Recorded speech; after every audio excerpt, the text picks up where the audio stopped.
bespoke radio for the masses. Headline edition, July 8, 1947. The Army Air Forces has announced that a flying disc has been found and is now in the possession of the Army. If the game is rigged, change the game. Game changer. I occasionally think how quickly our differences worldwide would vanish if we were facing an alien threat from outside this world. This is Fade to Black with your host, Jimmy Church, on the Game Changer Radio Network and KGRA, the Global Radio Alliance. I need your help to get to the year 1985. You're listening to Fade to Black with Jimmy Church on the Game Changer Network.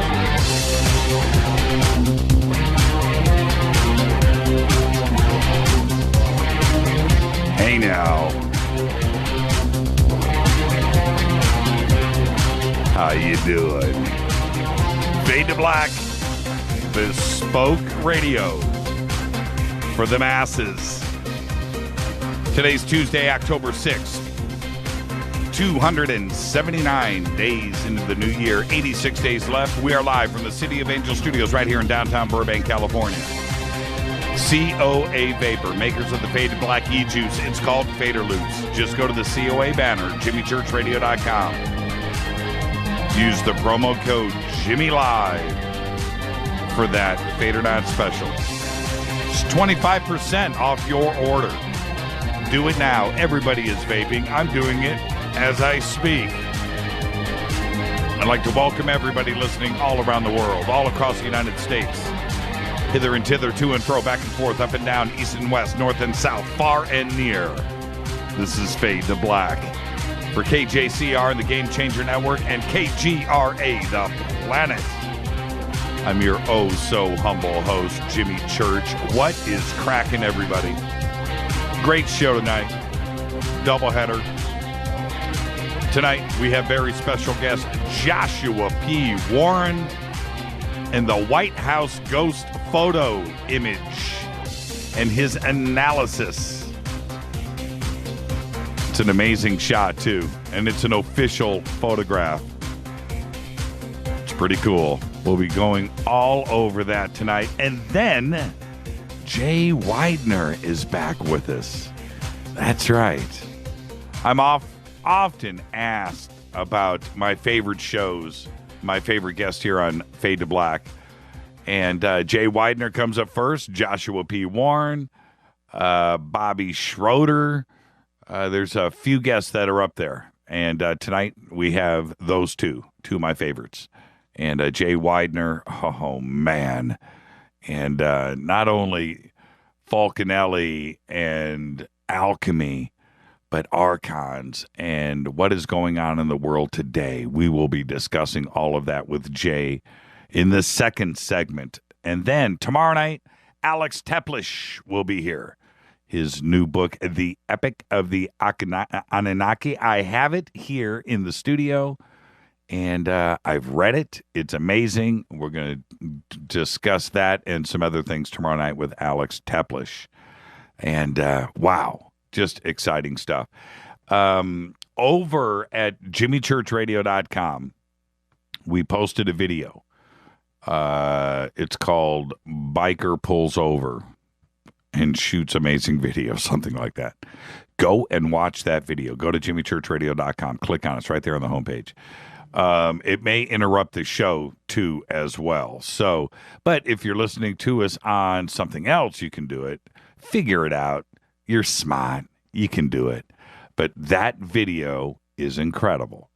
I saw the video for the first time tonight, and I don't know, man. That's a crazy video. It if you want to look at it after the show, I would enjoy your comments. If you go to also our Facebook page, you can look at it there. You can look at it on my personal page, Jimmy Church, or you can go over to the Jimmy Church Radio page. Either one, the video's posted. And check it out. Now, this is what it was a biker. He pulls over, he sees it, he pulls over and shoots this video. Now, there have been reports over the last couple of months about the beams of light. They've been photographed all over the world.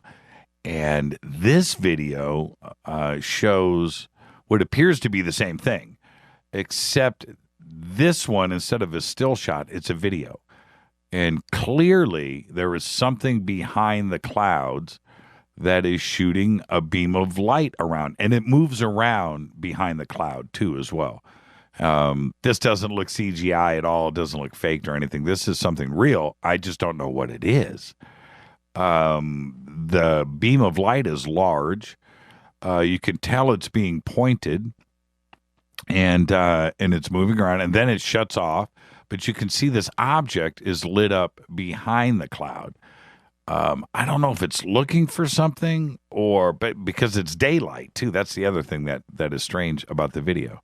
And it looks like there's, thunderclouds or something. But anyway, but it clearly is pointing this beam of light, but sometimes it looks like it's pointing up and side at an angle. Very difficult to tell what it's doing, but the point is it is there. And I don't know. I have gotten so much feedback on this. Yeah, an illusion done with mirrors. That's a good point. That is something that I thought about. Not an illusion, but could it be the sun reflecting off of it? Yeah, Kat. Yeah, that's the video. It's also on our webpage and over at the Facebook page too as well. But yeah, it's bizarre. It's absolutely bizarre. Could it be, reflecting off of something that's multifaceted? But it would have to be a huge object to create that kind of beam of light. I thought about reflecting, and is it something that's rotating behind? But it doesn't consistently happen. I don't know. That's an incredible video. And this light beam thing that started a couple of months ago is intriguing as it was and is. I'm not too sure what we were looking at there. Is it a natural phenomena? Is it something that's coming from outer space? Project Bluebeam? I don't know. I don't know. But this shows it in action. And it's bizarre. It is a bizarre video. You need to go check it out. I want to hear, no, that is a plasma beam jumping between contacts. Yeah, I know. I don't know. I don't know what it is. I'm looking at everybody's comments here on Twitter. By the way, you can follow us on Twitter at JChurchRadio. Hashtag F2B. That's the sandbox. I'm watching it click by here. But, man, that is a trippy video. That is a trippy video, and one that is going to make the rounds here. And let's see, we're going to have the skeptics and the debunkers come in with something bogus. I think it's intelligent. That's what I think. I don't think it's anything natural. I've never seen lightning act like that. It doesn't look like anything I've ever seen before. It's pretty intriguing. That is a pretty amazing video. And I'll see if I can chase down this biker and find out who, what, where, when, and get him on the show so he can tell us more about it. And maybe there's more footage. Okay? Check it out. Just go to our Facebook page, Jimmy Church or Jimmy Church Radio, or go to the website, jimmychurchradio.com. It's right there. The links I posted out in Twitter. It's all out there. Okay? Go check it out. I want to hear your feedback. Email is jimmy@jimmychurchradio.com. All right. Tonight, Joshua P. Warren is with us with his White House ghost photo image analysis. Those pictures are amazing. If you go to joshuapwarren.com, I think it's right there on his homepage, right on the front page. It's right there. And it's also includes a really cool video explanation or of his analysis, too, as well. We'll go through all of that tonight. And there you go. All right, let's get this show cracking. I didn't get a chance to recut the Studio Dome commercial. I meant to go and do that today. The Studio Dome commercial that we're running right now has the old promo price of $59. The new price is $49. But if you use the promo code Jimmy, when you go over to purchase the SBB boombox, you just punch in Jimmy and everything's automatic and it'll take care of it. My suggestion is take advantage. Right now there's a price war going on. That's what's happening here. And take advantage of that. That's what's going on. All right. And they had to, they're responding. And if other companies out there respond, they'll respond back, I guess. Next thing you know, this thing's going to be free. But right now it's $49. And what you do get that the competition or nobody else out there is doing for you Fadernauts is you get that Bud E 4-port USB charger for free. That's a 4-port USB charger you plug in the wall. You get that for free. So there you go. Just click on the banner at jimmychurchradio.com. Help support the show. Go and get yourself an SBB. Get 2. You can't have enough of those around the house. You know, keep one in the car. You're out at the park. You know what I'm saying? That's what you do. All right. Let's get the show cracking. Today, actor Jeremy Sisto. Now, I had to do this. Jeremy Sisto is 41 years old. I like Jeremy Sisto. He was great in 6 Feet Under, if you remember. He's, in all the TV series and stuff. All that stuff is great. He's a great actor. But there's one movie. This is why he makes the list. There's one movie that has stuck with me over the years. It's one of the first movies he had done. It's called The Movie Hero. Okay? Check out that movie with Jeremy Sisto. It's a movie about him and his life, but he thinks he's being filmed. His life is being filmed for a movie. That's what it is. It's crazy. It's a crazy film. The Movie Hero. Check it out. Jeremy Sisto. Happy birthday, 41. Also today, Britt Eklund is 73. Now, Britt makes the list because, well, she dated Rod Stewart. She'll make the list for that. But she was married to Peter Sellers back in the 60s. And she starred in The Man with the Golden Gun. So Britt Eklund makes the list. She is 73 years old. Also today, Elizabeth Shue, 52 years old. Of course, she was Marty McFly's new girlfriend in Back to the Future 2 and 3. She replaced the girl that was, I don't even know who that was, the first Back to the Future. It's kind of funny because Back to the Future 2 pops up and it's Elizabeth Shue doing all of those. Yeah, anyway, Elizabeth Shue, happy birthday. And also, one of my favorite movies, Rita and I's favorite movies, all-time favorites, is a movie called Soap Dish. And funny. Well, anyway, Elizabeth Shue starred in that too. Soap Dish. Don't forget, the word of the month is spoon. Is spoon. What'd you think of that video? The video's insane, isn't it? This is Fade to Black tonight. Joshua P. Warren is with us for the first segment. The White House ghost photo, and then Jay Weidner is back. He'll be right here with us on Fade to Black. I'm your host, Jimmy Church. Bespoke radio for the masses on the Game Changer Network and KGRA The Planet. Be back right after this. Stay with us.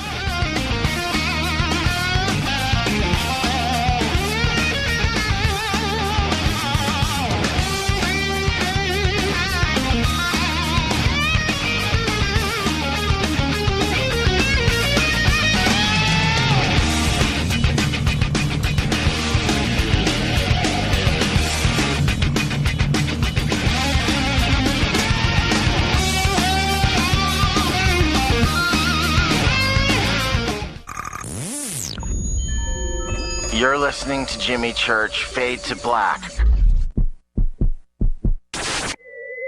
Fade to Black will now pause for alien identification.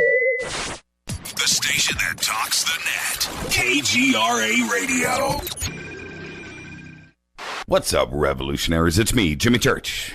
Do you have an IRS or state tax issue? Well, I did, and I called national tax experts. My problems were fixed, done, fini, and man, I gotta tell you, it was a relief.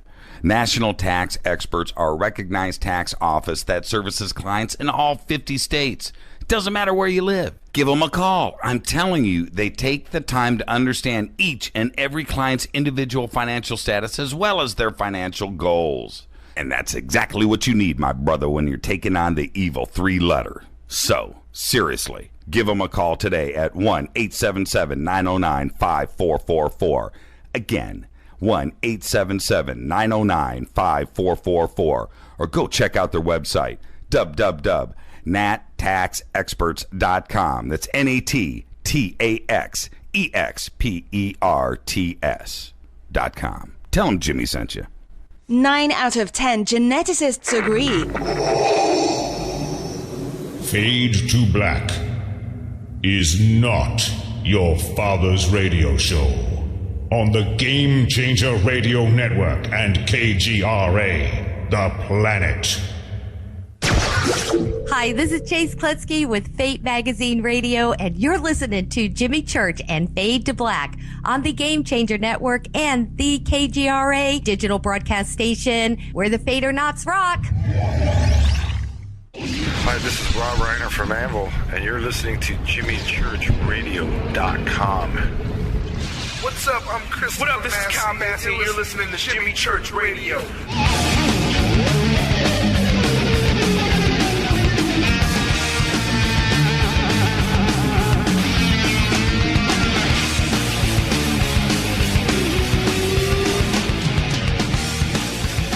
What up, what up? Fade to Black. I'm your host, Jimmy Church. Tonight we have Joshua P. Warren and the White House ghost photo images and his analysis. It's an amazing, amazing image. And then the second segment, Jay Weidner joins us. Archons, the World, his new movie, The Last Avatar. We'll be talking about all of that. Tomorrow night, Alex Teplish will be with us. The Epic of the Anunnaki is his new book, and it's an illustrated novel. It's amazing. The artwork in it's really cool. Comic book style, but Anunnaki. Sitchin is in it. It's really cool.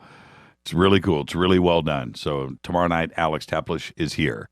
On this day in history, in 1981, the president of Egypt, Anwar Sadat, is assassinated as he reviews troops on the anniversary of the Yom Kippur War.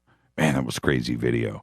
Back in the day, too, 1981. I remember watching that on the news. I was like, man, just sitting in the stands, watching a parade, and homeboy jumps out of the back of that. Man, wow. Oof, wow. Crazy, crazy, crazy.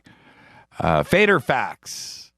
The earliest known same-sex ceremony was in 65 AD, and Nero himself married the couple. Yeah, if that was in 65 AD, that's when he was killed, right? If my memory, my history memory is correct, I believe that was 65 AD. So maybe that's why they did it. I don't know. Kind of crazy. He was out of control. Burned down Rome so he could build his grotto. Yeah, there you go. All right. All the news that you know nothing about. Edward Snowden is back in the news. Yeah, he joined Twitter last week. And he is saying now that he has offered many times to go to prison in the United States as part of a deal to return from exile in Russia. But he is still waiting for an answer from the American government. Snowden recently told the BBC in an interview that he would be willing to reach a plea bargain with U.S. authorities. And I'm quoting here. He says in the interview, "I volunteered to go to prison with the government many times. So far, they've said they won't torture me," which is a start.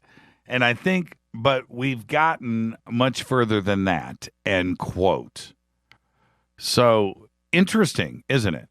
Now, also, Snowden didn't say how long he has proposed to the United States government that he would be willing to spend in prison as part of this plea bargain. But like I've said before on this show, how bad is it to be in exile in Russia? How bad is it that you're willing just to come back to the United States and go to prison? I mean, because you got to weigh it out, right? You got to weigh it out. You're thinking prison, exile in Russia. I want to go to prison. That's what it comes down to. It's interesting. We have reached out to Snowden and his peoples, and we're trying to get him on the show. Yes, we are. And it's kind of funny because yesterday, Rita and I were talking about this. I made a few phone calls to the Snowden reps. And I'm thinking to myself, the NSA is all over that phone number. You know, what am I doing? Am I really doing this? Oh, man. So, but yeah, we've reached out. You never know. We might get Snowden here on the show. President Barack Obama. Okay, we're going to be talking to Jay Weidner about this in a little bit, but things are quickly spinning out of control over in the Middle East. Obama has authorized a resupply of Syrian Kurds and the Arab-Syrian opposition as part of a strategy to put pressure on ISIS from the north and strengthen the border, right, with Turkey and so forth. According to senior administration officials today, the latest assessment of Moscow's activity in western Syria indicates Russia has moved ground forces and combat weapons into the area. Okay, we're talking about artillery, directed missile carriers, rapid-fire missile carriers, troops.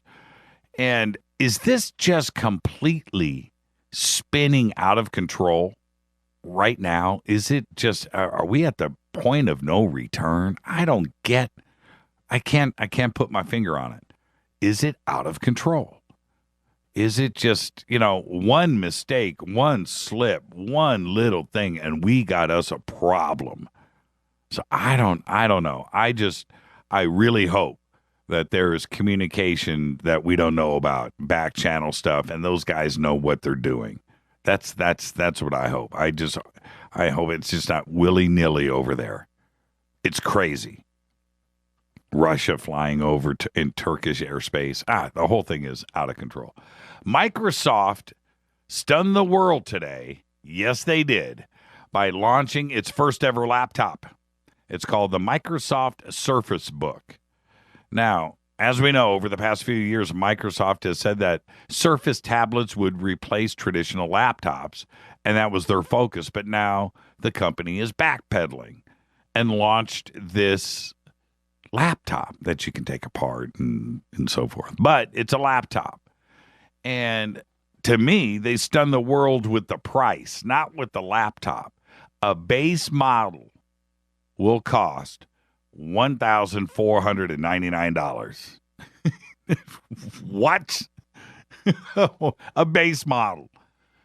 That's a mistake. That's a big mistake. You need to cut all of those Windows laptops, all those PC laptops. I mean, you can get a smoking one for $5 bills. $14.99, putting yourself right square with MacBook, Mac Air, mistake. But anyway, that's what was stunning about it. $14.99 shocked me right into next week. Lockheed Martin announced today that, well, first off, they are the United States' largest weapons producer, just so you know, that they are making laser weapons a reality this October. Yes, the new technology will be built for U.S. Army vehicles and is said to be easily operated by just one person. The production of the new generation modular high-power lasers will kick off later this month in October. We're talking about vehicles, planes, everything. It's a 120 kilowatt system, or 60 kilowatt to be beefed up to 120 kilowatt.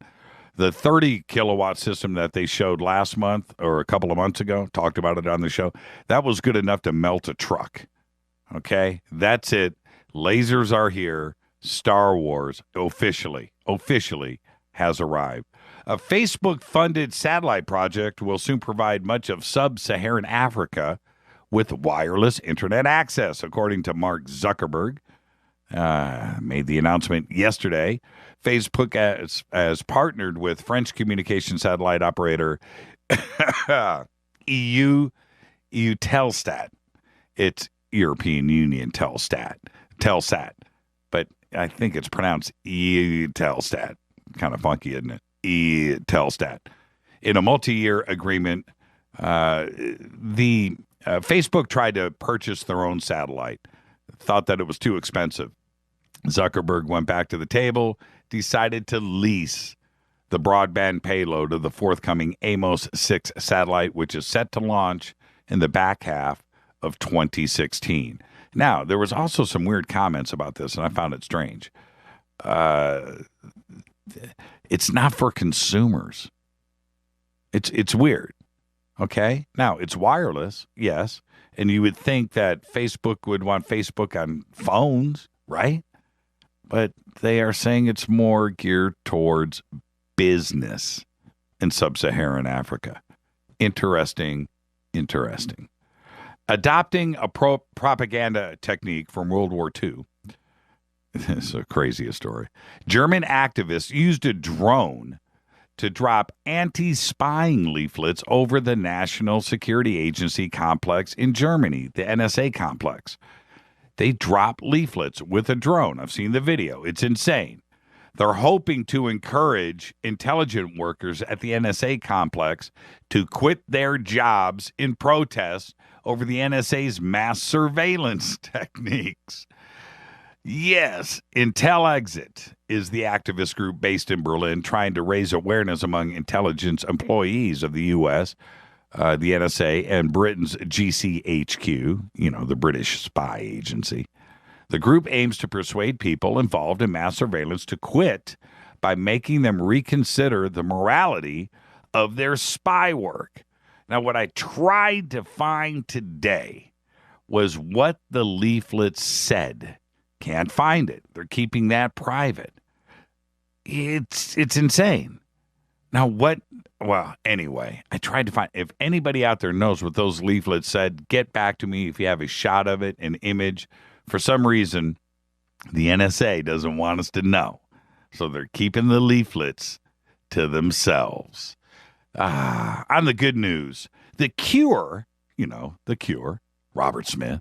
The Cure announced today that they'll be going on a 25-date North American tour in 2016. That's right, along with Scottish post-punk band The Twilight Sad.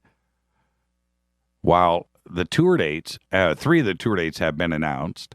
3 cities, I should say, Chicago, Los Angeles, New York City. The other dates, the other 22, have not been.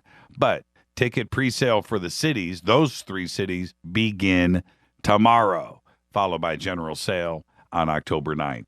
That's all I got for now. This is Fade to Black. When I come back after the break, we'll be joined with the one and only Joshua P. Warren.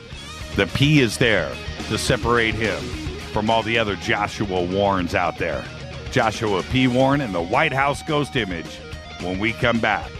This is Bespoke Radio for the masses on the Game Changer Network and KGRA The Planet. I'm your host, Jimmy Church. Stay right there. We'll be right back.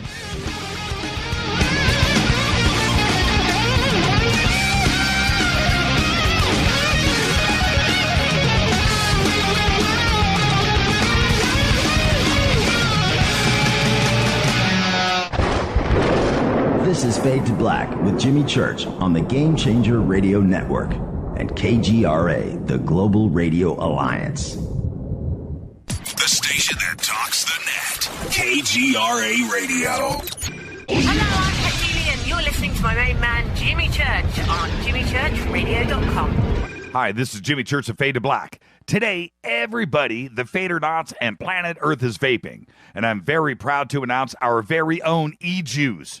When we were approached by City of Angels Vapor about Fade to Black e-juice, I wanted to make sure that it was the very best, and that the flavors were something that I could create myself, and we did just that. Introducing Fade to Black Fader Loops. This will take you right back to Saturday morning cartoons and your favorite bowl of Fruity Loopy cereal. Just click on the banner or go to www.coavapor.com. Enter the promo code Jimmy for the Fader Not special. That's www.coavapor.com. Go back, Lee Tappy. Hi, this is Ray Hobbs here, repping the planet, and you're listening to my good friend, Jimmy Church, Fade to Black, on the Game Changer Network and the KGRA digital broadcast station. Imagine no longer being tied down to your computer, but having the freedom to take live talk radio with you anywhere you go. TalkStream Live introduces our first ever iPhone application. The talk shows you follow now follow you. And your iPhone is now the fastest and easiest way to stay connected to the best talk radio on the internet. Let TalkStream Live transform the way you listen to radio. Listen to live talk shows 24 hours a day, 7 days a week. Mobile talk radio from TalkStream Live. Now available in the iTunes App Store. This is Toby Kebbell. You're listening to JimmyChurchRadio.com. Don't hurt me, Jimmy. I'm only little. Hey, I'm Adrian Grenier. And this is Ari Gold. We're the Honey Brothers. Yes. We are of the Honey Brothers. Hey, I'm Adrian Grenier. And I'm Ari Gold. We're the Honey Brothers. And you're listening to Jimmy Church. The Revolution. All right, you Fader Knots. Studio Dome has done it once again. A new Studio Dome Fader Knot special. Introducing the Studio Dome Boom Box Bluetooth speaker. It's got a rear-firing bass film subwoofer and dual 52-millimeter main speakers. You'll never listen to your tablet or cell phone speakers again. Just click on the Studio Dome banner, use the promo code Jimmy, and you'll get the SBB for $59.99 and free shipping. And get a Buddy 4-port USB charger for free. That's a $19.99 value right there. That's 70% off a list price of $199.99, and they'll throw in a Buddy in the box. It's the best deal on the net anywhere. Just go to JimmyChurchRadio.com, click on the Studio Dome banner, enter the promo code Jimmy. Go back, Lee Tappy. This is Micah Hanks of the Gralien Report, and you're listening to Jimmy Church on Fade to Black, across the globe on the Game Changer Radio Network and the one and only KGRA Radio, The Planet.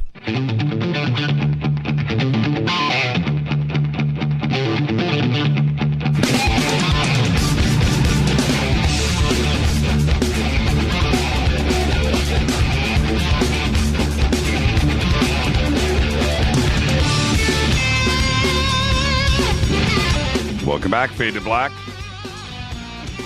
I'm your host, Jimmy Church. This is Bespoke Radio for the masses. Tonight, we have very special guest back with us, Joshua P. Warren, and the White House ghost photo image that I have spent all week looking at. And tonight, we will have Joshua with us. He's here. He's in the batter's box. Relax. He's right here. And he's going to go over the analysis. I don't know. This is one of those, and it's an official White House image. We'll talk to Joshua about that in just a second. Then next up, next segment, Jay Weidner is with us. Tomorrow night, Alex Teplish and his new book, The Epic of the Anunnaki. Joshua P. Warren, and the P is there to separate Joshua from all of the impersonators out there. There's a lot of Joshua Warrens running around. Joshua P. Warren has appeared on the National Geographic Channel, History Channel, Discovery Channel, Sci-Fi, TLC, Animal Planet, and every other network. He is the author of more than a dozen books, including Simon & Schuster's How to Hunt Ghosts, Pet Ghost, Haunted Asheville, and The Secret Wisdom of the Ku Klux Klan. He and his team made the cover of the scientific journal Electric Spacecraft in 2004 for making groundbreaking work on ghostly plasmas, amazing videos. He hosts the Speaking of Strange radio program, frequently appears on Coast to Coast AM, and owns and directs Lemur Lab and Free Museum in Asheville, North Carolina. His website is joshuapwarren.com. I would like to welcome back to the program Joshua P. Warren. Joshua, how are you tonight, sir? Hey, I'm doing great. Always good to be with you, Jimmy. Hey, Joshua, you know, I just saw on Twitter, it just flew by, your Drano cartoon. You know, you've arrived when you get the Drano cartoon. You understand that? I have no idea what you're talking about. Oh, Drano is a caricaturist, and he does all of the paranormal fringe ufologist. Oh, okay. Yeah, Drano cartoons, and yours just whizzed by. And like I said, you know you've arrived in the paranormal circle when you get yourself your Drano image. Well, that is very flattering, and I presume I have seen this at some point, unless it's a brand new one. But it's always amazing, to think somebody's taken the time to sit down and caricature you. But I think it's pretty easy to do with me. I've got a big head. There you go. Now, Joshua, let's. I've only got one segment with you tonight, and thank you for taking the time to come on the show. I went and looked at the image, and so we're going to get to that. Let's get to the history of the image. But I've already asked the audience, go over to joshuapwarren.com. I believe it's on your homepage, right? It's right there on the front, right? There's a link right there at the top of the page. It says, click here for White House report. And I've got to tell you, Jimmy, I just put the press release out about this days ago, and already I'm going to have to go back soon and update that page because we're getting even more new analysis and enhancements that are coming in, proving more and more how extraordinary this image is. Well, I'll give you my analysis too as we move through this. I don't want to give my opinions too early because I think I'm too freaked out about this. So I'm totally freaked out. It's totally amazing. So let's start with the history of the photograph and how did you come across it? Well, to really understand this story, you have to look at President Harry S. Truman. Truman, of course, is a very controversial figure. I mean, some people consider him a great hero for bringing an end to World War II. Other people villainize him for unleashing nuclear warfare on mankind. But after World War II, he was an incredibly powerful president. As a matter of fact, he was the president when the Roswell crash happened, and only 18 days after that incident, he signed the National Security Act, which formed the Air Force and the CIA and the National Security Council, and later on the NSA. So he was a guy who had a lot of influence, and it was during his presidency when the White House was in desperate need of repair. His daughter Margaret had a piano that was sort of falling through the floor, and one evening Truman himself was taking a bath, and the claw foot of his bathtub broke through the floor, and he said, okay, that's it. He moved out of the White House, and he ordered a complete gutting and reconstruction of the interior of the White House.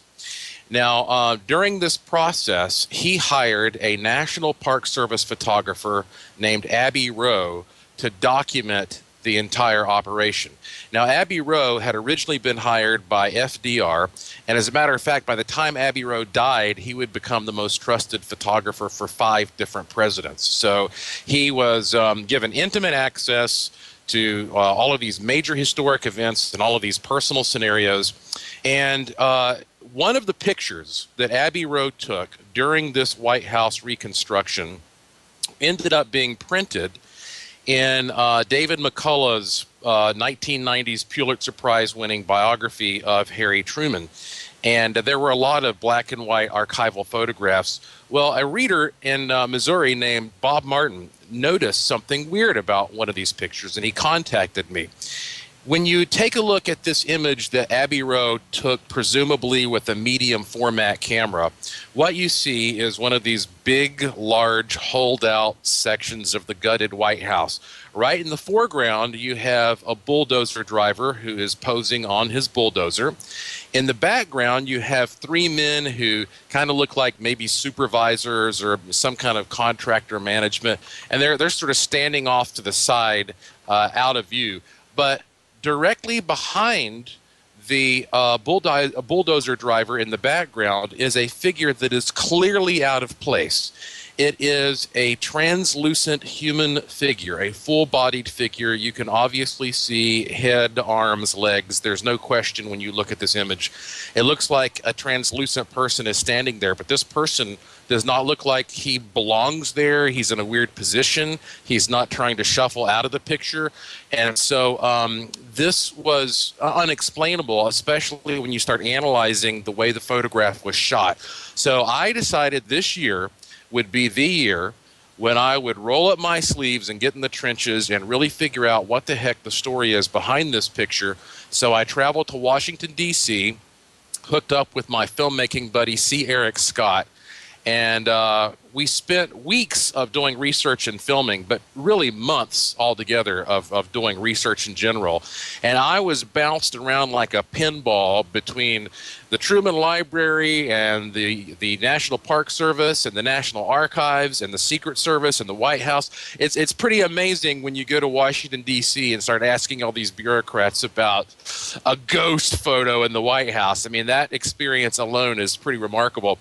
And ultimately, I was really amazed by what I found because I was able, as you'll see when you watch this free video report, to interview a lot of professional photographers in that area. I was able to test the kinds of conditions that were used to photograph this. And ultimately, what I found was impressive enough for me to take the bold step of declaring this the world's most amazing ghost photograph. And that's primarily because it's so clear, because that we've looked at the possibility of double exposure or long exposure or any of these other types of illusions, and none of those add up. And because you know, it was taken by such an esteemed photographer, nobody questions its authenticity, but it's frustrating. And I have a plea I want to put out there to your audience. It's very frustrating to me, as you'll see in the video, that the Secret Service, for some reason, would not grant access due to national security for me to go to the National Archives in College Park and see the negative of this photo, which is where we presume it is located. And we can dig more into conspiracy theory thinking about why that may be later. But I'm hoping that everybody listening to your show will contact our local media and say, tell them, hey, it's Halloween time. Contact the White House, contact the National Archive, and say, we want to see the negative of this photo, and all you have to do is contact me, and I'll give you the name of the woman, the telephone number of the woman, the email address of the woman who has the drawer that this negative might be in, and I think we deserve to see it. It's our right as citizens to see this photograph negative. Send it to me. Send it to me, man. I'll get ugly, and I'll put it out there. And I'm not kidding about that, Joshua. But let me back up for a second. You've seen it all. I mean, you've been in the scariest homes, the scariest buildings, scariest places. You have a scary museum. You've got all that. You've seen images. You've published. You've taken images. You've shot video. On and on and on. Where does this picture rate with all of the evidence that you have seen throughout your career? I would consider this to be the most credible ghost photograph that I didn't take myself, you know? And even if I took a ghost photograph, that doesn't mean that you have to believe that it's real because you didn't take it, you know? So, I mean, unless you actually capture an image for yourself and you are absolutely certain about all the conditions, then this is the next best thing. And that's because we have an incredible history that we can look at related to this man's work. We know that he passed with flying colors every single challenge, every criteria based upon his expertise and his access to these very sensitive scenarios during World War II and beyond. We know that Abbey Rowe was a very competent guy who was charged with doing a proper, accurate job of capturing things that were instant American history, happening before his lens there. And I don't think you can come up with a better, more airtight photographer to produce an image than Abbey Rowe. And all that combined, I mean, just if you look at the entire comprehensive body of data, you look at who he was, why this photo was taken, when it was taken, how it was taken, you analyze it technically, and you start looking at what we can tell is the type of frame sizing and the lighting and the exposure and what the other people are doing. All of this leads us to believe that, hey, this is the best ghost photograph you're going to get unless you've got some kind of a 3D picture of a ghost, and I have not seen a good 3D picture of a ghost yet. And furthermore, when I was doing my research, at first, I had no idea exactly what part of the White House this figure was standing in. I mean, the White House is 55,000 square feet. It has 132 rooms, and yet toward the end of my research, when I learned that this figure just so happens to be standing directly beneath the Lincoln bedroom, it sent a chill down my spine. I get that. I just got it again, and that's because that Lincoln bedroom was Abraham Lincoln's office during the Civil War. The walls of that room were plastered with military maps. He signed the Emancipation Proclamation there. Abraham Lincoln has always been the most prominent ghost over the past 150 years, reported by credible people who have stayed there at the White House. And I could tell you some great stories about those encounters if you like. But I think when you consider the stories about Abraham Lincoln, when you compare this image to a historic photograph of Lincoln that you can see there at joshuapwarren.com, and even when you look at the dimensions of the figure, it all leads me to believe this is most likely Lincoln. I mean, when you're looking at that image, for example, the three men who are standing in the back off to the left, we can presume are of average height, and all three of their heads kind of hit this sort of black horizontal streak on the wall behind them. Well, this ghostly figure, his feet are a little bit larger, and that means he was positioned slightly closer to the camera, and yet his head also hits that black mark. And so that means he was a tall man. And we know Abraham Lincoln was 6'4". And you look at this combination of evidence, and I think that this is right there at the top of my list, the most amazing ghost photograph for all those reasons, and I feel pretty confident that it is, of all people, Abraham Lincoln. What do we know about the technical side of this? What kind of camera was used? How large is the negative? What kind of exposure times were being shot back then? Were you able to gather that information?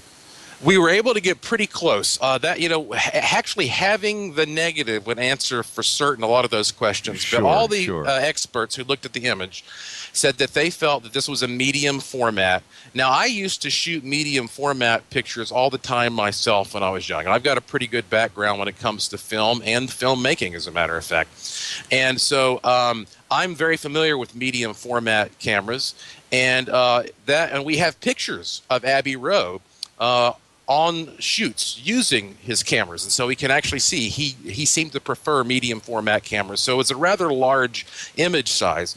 But you know what makes this so intriguing is that the first thing that people will say who doubt the authenticity of this as a ghost photo is that, well, obviously this was some kind of a long exposure or a double exposure. Well, there are a lot of problems with that. For one thing, if you look at the amount of lighting that was available in this photograph, and I mean, this is a construction site. Yes, tons of it. Tons. There's no way this exposure could have been more than maybe a second or two, or it would have washed out the entire background, and we proved that as best we could in some of our own field experiments, and that's included in the video. Right. Secondly, there is no indication that this is some figure who is, running out of the frame. He's got a nice, clear, distinct boundary. He's just translucent. He doesn't look like a deer caught in the headlights trying to get out of there. And as a matter of fact, one of the things that a listener of one of the shows I went on pointed out is that I think you can see this with the image that I have posted right now. If not, I'm going to make sure that I am able to enhance this in an update to the site. But you can actually see in the foreground a figure that I didn't even notice at first. There is sort of a dirt pile on the left, and there is a workman who is sort of sliding down that pile. And you can see him actually smeared the way that a moving person would be smeared. And you can see, by the way his image is smeared, that it could not have been more than 1 or 2 seconds of exposure. Oh, and so I see. Hold on a minute. You got a really good point here. He is obviously in motion. Yeah. So that you're absolutely right. I want to get. I don't want to give away too much of my analysis. I'm going to save my opinions for after the break. But it's a modern photograph. I'm assuming Rowe used a Hasselblad, a nice camera, a good camera. But with all of the light that is coming in from all sides, it's just a normal shot. It's not some crazy long exposure. And with this guy coming down the hill in front, it's one thing for the guys in the background and the guy on the bulldozer to be posing. I get that. They're frozen in time. But this guy is making his way down the work pile, and he's blurred a little bit, so it is a quick photograph. It's a quick snap. So there's that answer right there. I didn't notice because he blends. Yeah. I didn't see it. He blends, but you're absolutely right. He's right there. So that answers that question. Amazing. This is just an amazing photograph, Joshua. It's something that I think for all of us, when you look at it, it's kind of it's something. How do I want to say it? It makes you go, Yeah. This makes you do that.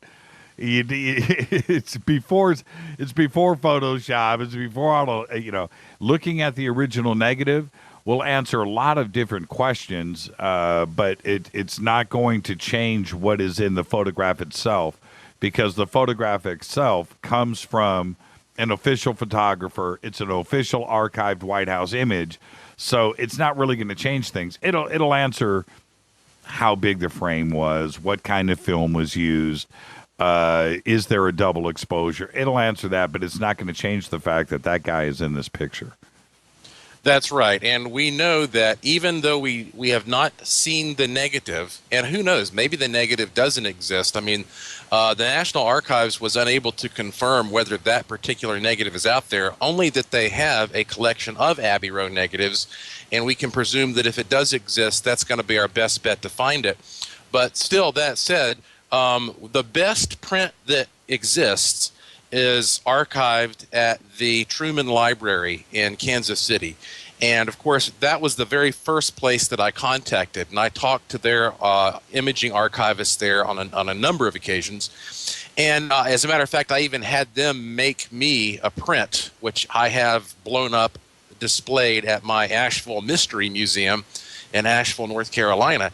And so we know that they were able to get their print from a negative sometime in the 1950s. So this is, it's not like somebody recently pulled this picture up and did a Photoshop job on it. For one thing, it was printed, I think, in 1992 in David McCullough's book.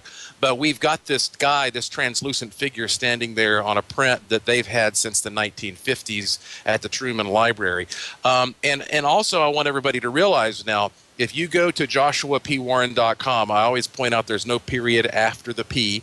If you go to joshuapwarren.com and you find this page, all the images on the page are clickable. So when you click them, it will blow up into a high-res version so you can get a better look at these things. Now, what do you make of the pose itself? I understand Abraham Lincoln. I haven't quite gone there, that far yet, but it looks, I want to say the pose doesn't look 1950s. The pose looks old. It's the way people, even back like in some of the paintings of Jefferson and Washington and the stuff that was going on in the late 1700s, early 1800s, those classic poses for portraits.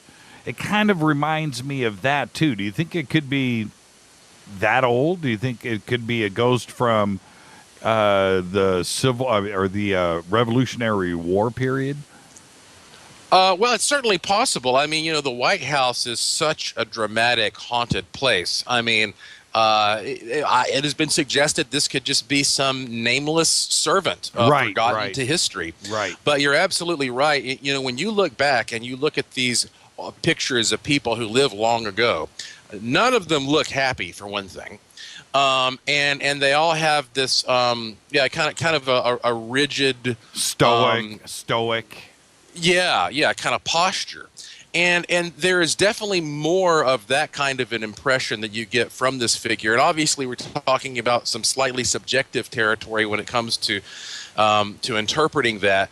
But, it seems to me that if we look at the fact that so many people have seen Lincoln, and they have seen him around that area, around that block of space-time where the Lincoln bedroom now exists, and we consider that, Abraham Lincoln himself was a very gloomy guy for obvious reasons. I think he knew that there was not going to be a happy ending to this story for him. He knew somebody was going to kill him eventually.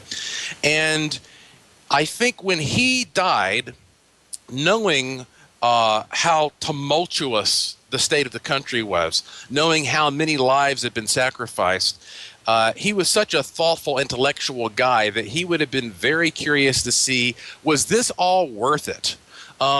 Is this going to work out? Did I make good decisions? Is the country going to stay glued together, or is it going to fall apart and go to hell anyway? And it would make sense that a guy like Abraham Lincoln would want to stick around just to see how all this turned out. And the funny thing is, the oldest woman who ever lived on historic record was a French woman who died in 1997. She was 122 years old.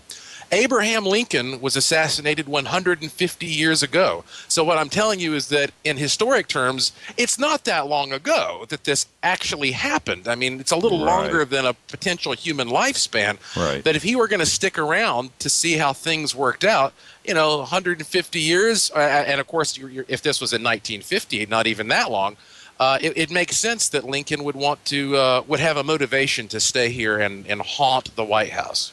What's really fascinating to me, too, is how friggin' big is the White House? When you look at this interior shot, look how teeny tiny those guys are. And think about, they've stripped out the interior, and they've got a bulldozer inside and all of this construction. But look how tiny they are. The White House is humongo. I mean, that's a big home. Oh, yeah. And as a matter of fact, that particular image on the site, even that's cropped a little bit. The original picture is even bigger, but I sort of zoomed in there so that you could get a better look at, the men. But, yeah, it's just, a cavernous space. It is cavernous.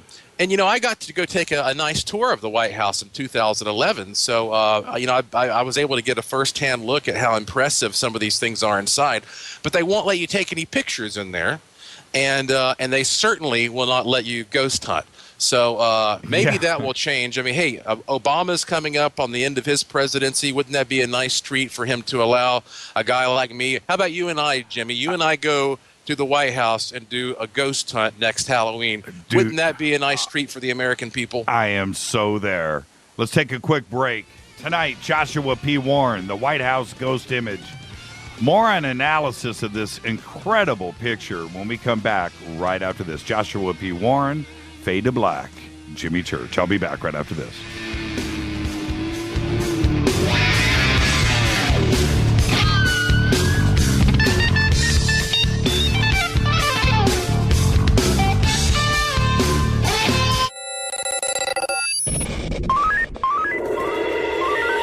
Way out here, we listen to Jimmy Church.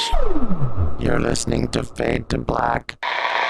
Always on the edge of the hottest alternative talk. Jimmy Church with Fade to Black.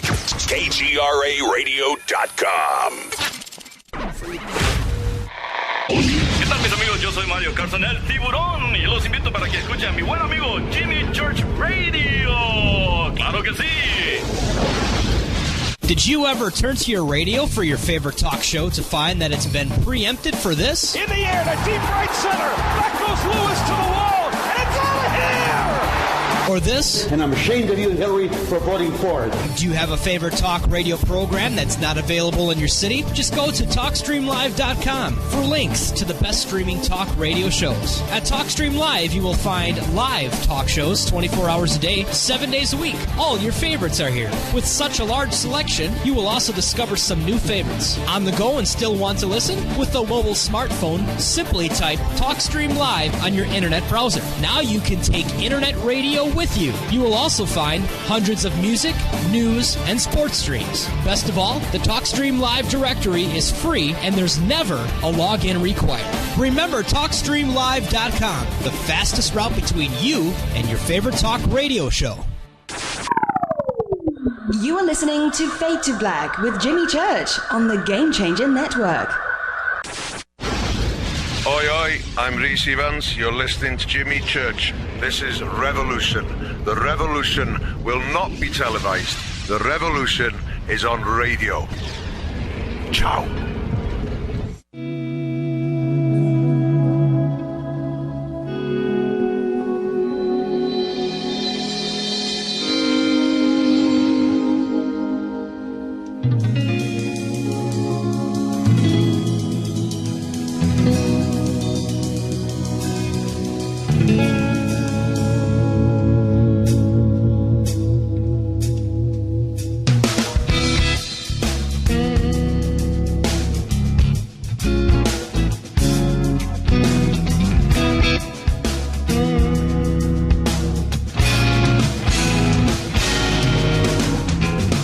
Welcome back. This is Fade to Black. I'm your host, Jimmy Church. Tonight, Joshua P. Warren is with us in the White House ghost image photo. We're doing that analysis right now. At the bottom of the hour, Jay Weidner is here.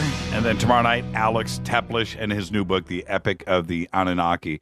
And Joshua, now, I'm gonna give you my comments here. One of the things that I noticed is if somebody suggests, well, he was standing there, but then he ran over to where he's one of the three guys, right, standing over on the left.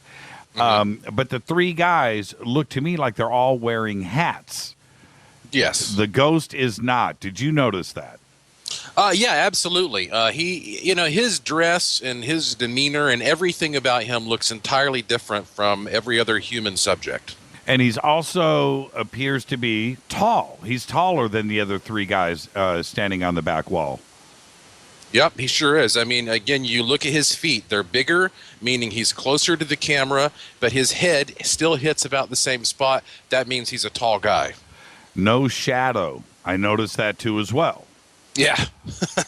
Good point. Yeah, there's no shadow. And the other thing to me is, if somebody would have ran, there would be a ghosting of the person running, tried to get out of the picture.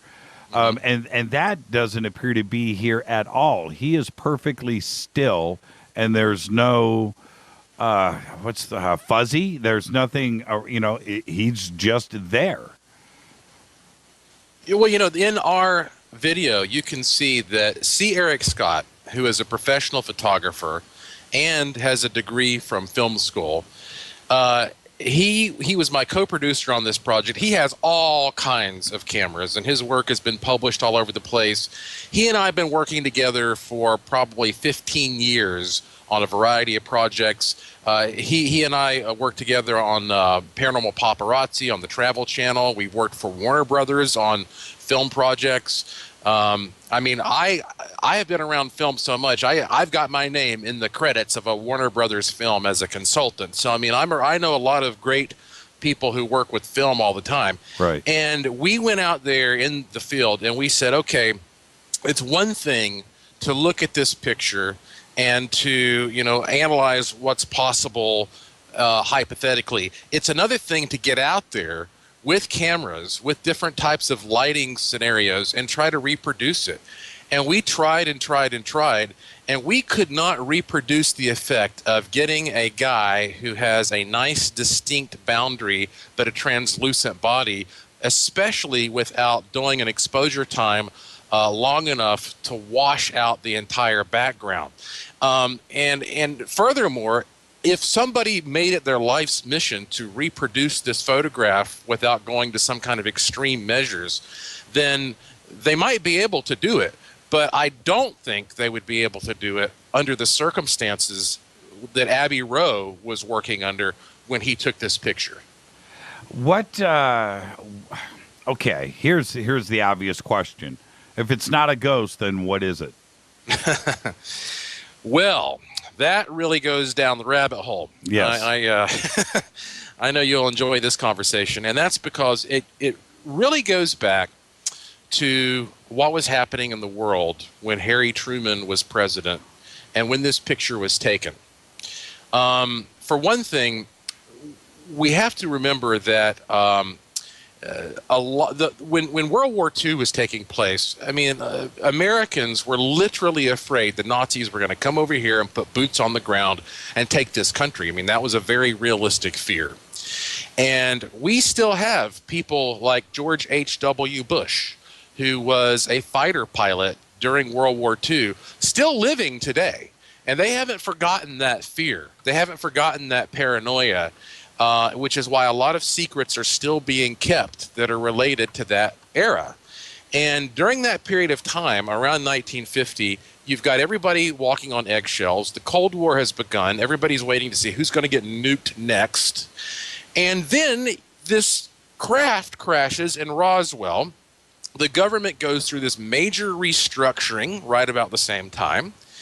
And I'm sure you've heard the stories, like many of us have, that sometime around that period when the Roswell incident took place, that there was a visitation, some kind of maybe even a formal meeting between the U.S. administration and aliens / interdimensional beings, some kind of intelligence from elsewhere with sophisticated exotic technologies.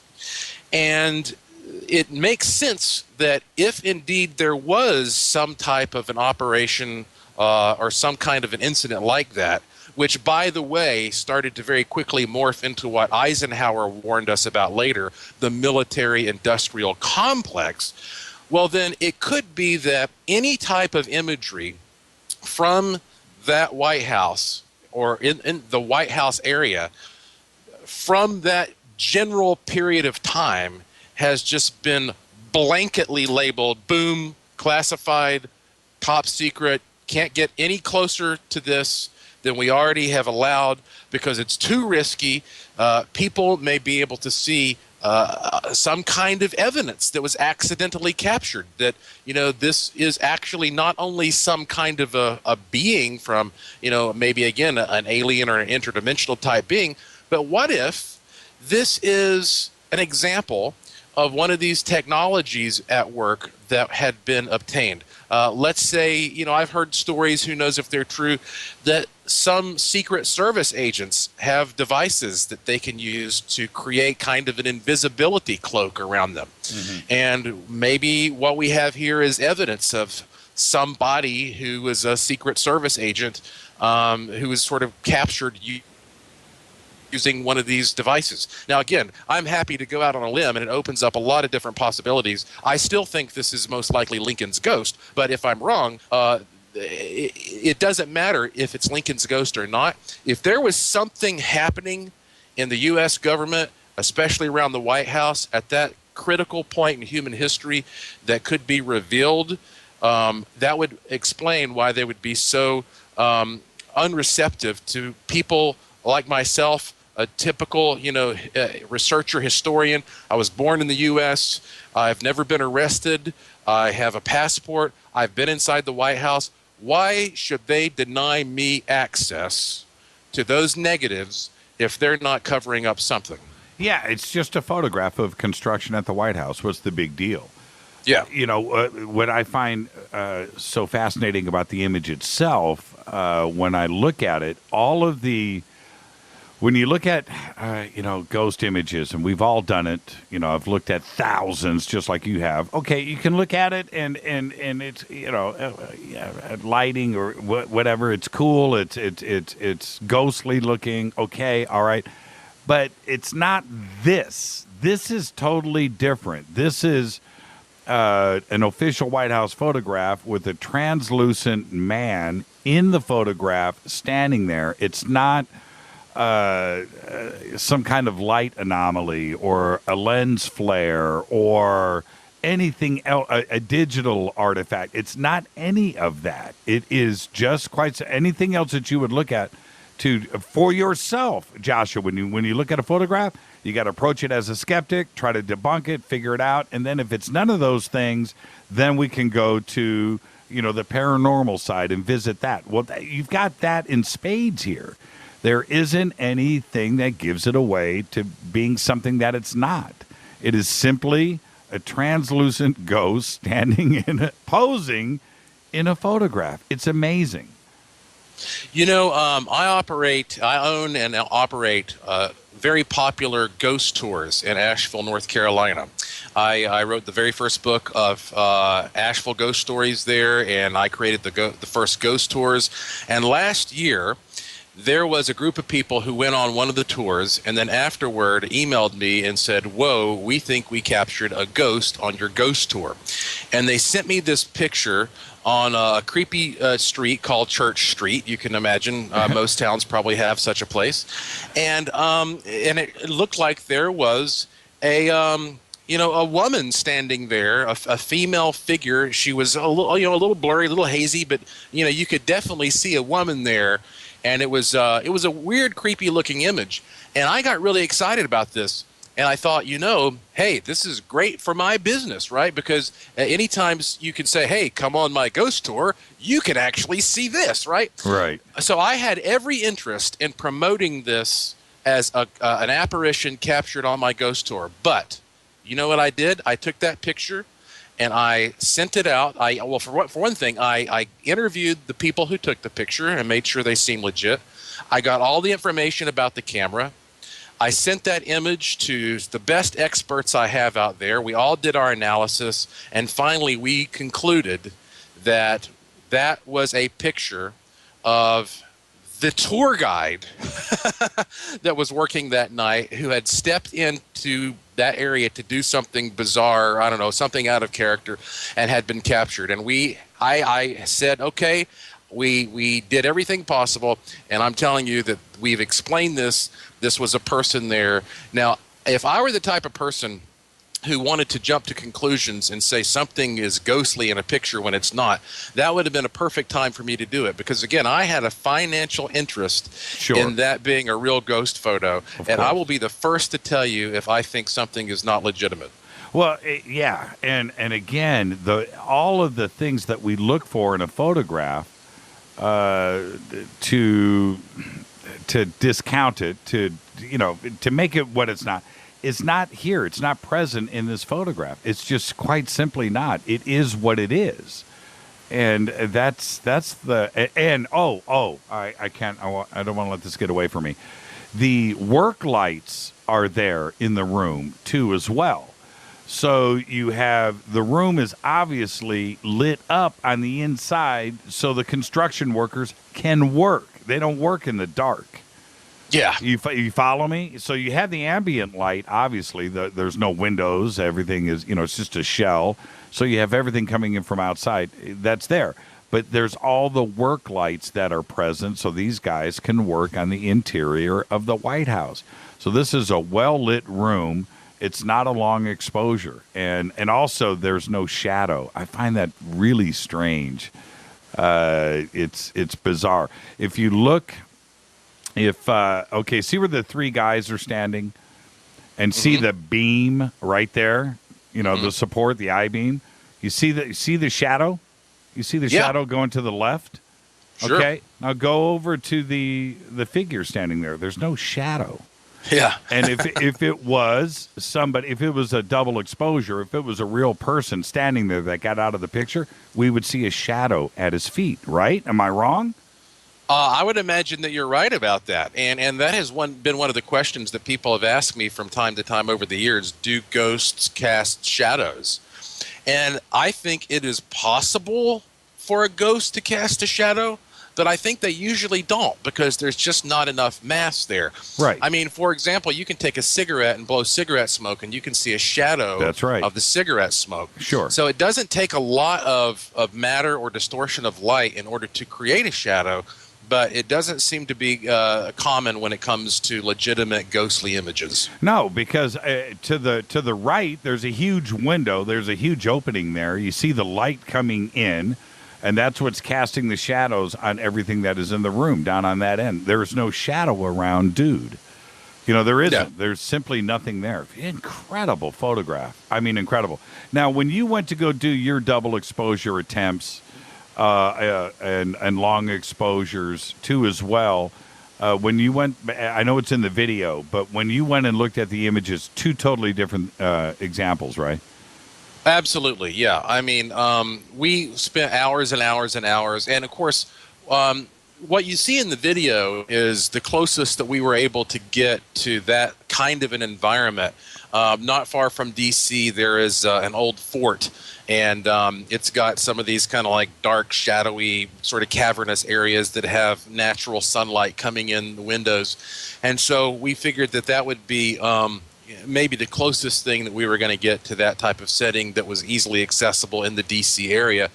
And, you know, we were able to get all kinds of images where, you know, you look blurry, where you look translucent, but never one where you look translucent, but there's a nice clear boundary all around you, and you appear to be comfortably standing still without the background washed out. I mean, if you look at that picture, I mean, the lighting is pretty perfect. I mean, you can tell that under the circumstances when this was shot, I mean, Abbey Rowe really knew his stuff. I mean, he didn't have a little digital viewfinder there so he could size up the image. You know, I'm sure he had a light meter, and he had his experience. And he was able to eyeball that and gauge it and get, you know, what looks to be a perfectly balanced shot. There's nothing weird about it, and yet when you look at this image, knowing its historic value, and you see that figure standing there, there is something that just inherently looks off about that figure standing there. He doesn't match anything else that seems to be happening in that scene. Could it be the craziest case of pareidolia ever in the history of man, where it is just simply artifacts are lining up just to look like it could be a person? Is that possible? I don't think so in this case, because it does look translucent. You know what I mean? Could it just be everything lined up and it happens to be his legs are just shadows or discoloration in the dirt? It just lines up with the body, and there's something in the background that is a head and shoulders, and it's just magic that it just lined up this way. Is that possible? Well, you know, one of the expert photographers that we interviewed at the Torpedo Factory in Alexandria, Virginia, he said that was a possibility. But essentially what that tells us is that short of having some kind of, again, you know, like a 3D image or at least a moving image, right, there's only so much information that you're able to glean from an image. I mean, for example, let's say the Patterson Bigfoot film is showing a real Bigfoot. Let's just say, for the sake of example, maybe that's a real Bigfoot. Right. It doesn't matter. It doesn't matter if it's a real Bigfoot or not, does it? Because we can't tell. The image alone is never going to be enough to tell you 100% what's happening. But I would say that as believable as an image, as informative as an image can be, well, let me put it this way. This image is as informative as a credible still photograph can be of a ghost. You're absolutely right, and I just can't. I had to get you on the show You said that other information since you have launched the press release has come in. What else has come in? Well, even somebody realizing what I was saying about the dude who is going down the dirt, that was something that somebody else pointed out. I was so focused on what was happening back there, even I didn't notice that little detail. So I'm going to be adding that. And I was contacted by a guy who says that he works with NASA and that he's able to take images and photographs and do a very intense computer spectrum analysis, and that he says he literally thinks that he can take this image and compare it to photographs of Abraham Lincoln and somehow match or determine whether or not there is a match between the types of clothing that he was seen wearing in photographs and what we have here. So I'm waiting for his analysis to come back. But and then it was also somebody who had contacted me to point out the fact that you can gauge the height of the figure by looking at those variables we discussed. So I'm getting great feedback from people. And what I hate is when people email me and they say, oh, well, yeah, I think it's just this or that or the other, when we have already addressed those particular points, and it shows me they didn't watch the video and listen to the video, because we cover a lot of the typical technical aspects in the video. So be sure you watch the video and listen to it and think about what we're doing before you contact me with your suggestions, because I want to make sure that you realize we've been very serious about looking at every angle of this. Yeah, somebody just posted another shot of right above the beam, above the three guys, like on the second floor area. It looks like there's another person standing up there. That's pretty interesting. Yeah. Okay. Well, Jimmy, this also makes me wonder, okay, we can presume that during this White House reconstruction operation, which took, I think, about 4 years. Right. That Abbey Rowe took thousands of photographs. And the photographs that we have seen, I don't know, a handful? Maybe there might be a dozen or two, maybe 24 out there that I've seen. Well, what's in all these other thousands of photographs? I mean, is it possible that if we had access to all these images that have been signed away as national security risk under the hand of Jimmy Carter, that we could look and see all kinds of amazing things of a paranormal nature in this collection of fantastic, priceless historic photos of the White House, but it's being denied to the American people? What else is in there that we could discover if we could just see these things? How many deaths have occurred at the White House? Gosh, that's a great question. I don't know. I don't know either. I'd say that probably if you were going to really, look at that seriously, you'd have to go all the way back to the construction of the White House. It was primarily slave labor that was used to do a lot of that work. And we know that had to be hard, grueling work. So I would imagine there were deaths when it was being constructed. I'm not sure how many presidents, if any, have died in the White House. I would imagine that's worth a Google search right there. It is worth, yeah. I'd like to know the answer to that. How many people have died in the White House? But Lincoln's the one everybody seems to see the most. Yeah, I can see that. Now, listen, before I let you go, I wanted to ask you, we just put up a video at jimmychurchradio.com of this light beam that was shot. Did you watch it? I did. Yes, okay. I did. Now that's pretty crazy. And what do you think you're seeing there?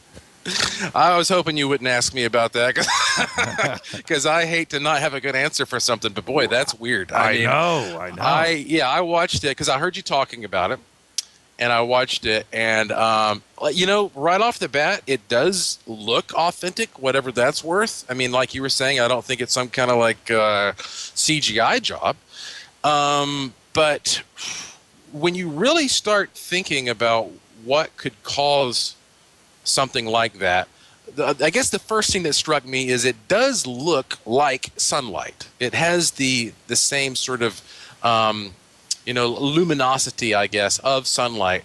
But as we know, usually, sunlight cannot be reflected into a distinct beam like that.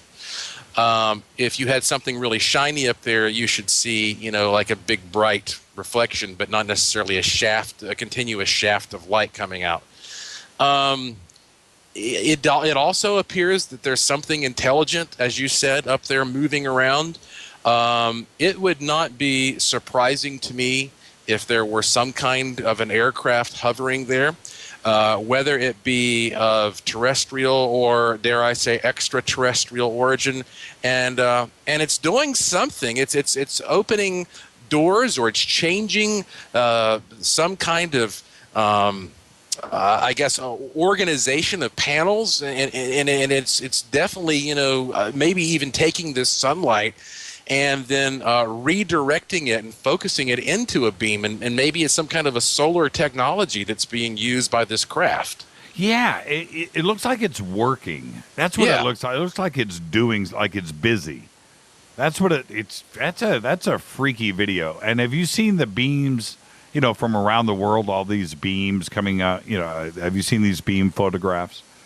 I have. And of course, it's so hard nowadays to know if what you're looking at is authentic or not. But I feel like that we are moving into a new golden age, so to speak, of paranormal phenomena, heightened paranormal phenomena. And in fact, I think that this has been happening for a couple years now. I think that's part of what the whole 2012 thing was actually about. And what I mean by that is it has been proven by scientists. As a matter of fact, Nobel Prizes have been awarded to scientists who have proven that the universe actually is accelerating in its expansion. And you know what happens when you get in the car and you push the accelerator? The faster you go, the more noticeable the bumps become. Right. And I think that there are certain cycles or phases that we go through where we happen to be just in sync or out of sync with some of these things enough so that the bumps become more noticeable. 2,000 or 3,000 years ago, when the world's most advanced and significant and powerful religions were being formed, people were seeing angels and demons and experiencing miracles and having visions of the future and other realms. This would have been one of those periods or one of these cycles in which things were sort of in phase. For example, the things in our dimension were in phase with things from another dimension. Right. And we get in and out of these phases, and I think we're coming back into one, and it's easier for us to access these other realms and for them to access us.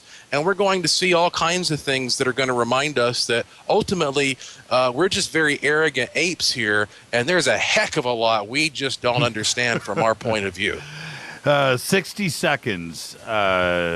What are you working on now? Well, obviously I'm very busy. My new book, Use the Force, A Jedi's Guide to the Law of Attraction, just came out. It's doing great. It's already been a bestseller on Amazon. Obviously, it's good timing because the new Star Wars movie comes out in December, so I'm going to be traveling a lot and promoting that. And also, maybe I'll get to see you in January because I am going to be in Los Angeles for the big Conspira Sea Cruise. And if anybody listening wants to come on a 7-day cruise with me, I'll give you a special little treat. Trust me, you'll like it. If you just sign up there, say you were referred by Joshua P. Warren, and the details about that cruise are right there at the news section of joshuapwarren.com. Thank you so much, Joshua. And as soon as we have some more breaking stuff on this White House image, man, you got to come straight back on the show. Thank you so much. Hey, thank you, Jimmy. Always a pleasure. All the best. Joshua P. Warren, everybody. Is that an amazing photograph? I don't know how to explain it. That's one of those things I can't explain. This is Fade to Black. When I come back after the break, Jay Weidner right here. Double feature tonight. Thank you, Joshua P. Warren. Go to joshuapwarren.com. Conspiracy Cruise. I'm your host, Jimmy Church. This is Fade to Black. I'll be back with Jay Weidner right after this.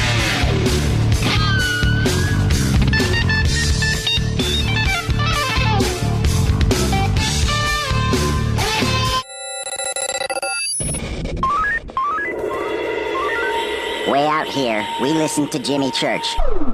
You're listening to Fade to Black. Always on the edge of the hottest alternative talk. Jimmy Church with Fade to Black. KGRARadio.com. ¿Qué tal, mis amigos? Yo soy Mario Carson, el tiburón, y los invito para que escuchen a mi buen amigo Jimmy Church Radio. ¡Claro que sí!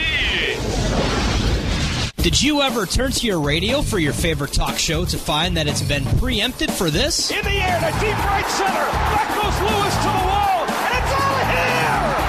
Or this? And I'm ashamed of you, Hillary, for voting for it. Do you have a favorite talk radio program that's not available in your city? Just go to TalkStreamLive.com for links to the best streaming talk radio shows. At TalkStream Live, you will find live talk shows 24 hours a day, 7 days a week. All your favorites are here. With such a large selection, you will also discover some new favorites. On the go and still want to listen? With the mobile smartphone, simply type TalkStream Live on your internet browser. Now you can take internet radio with you. You will also find hundreds of music, news, and sports streams. Best of all, the TalkStream Live directory is free and there's never a login required. Remember TalkStreamLive.com, the fastest route between you and your favorite talk radio show. You are listening to Fade to Black with Jimmy Church on the Game Changer Network. Oi, oi, I'm Reese Evans. You're listening to Jimmy Church. This is Revolution. The revolution will not be televised. The revolution is on radio. Ciao.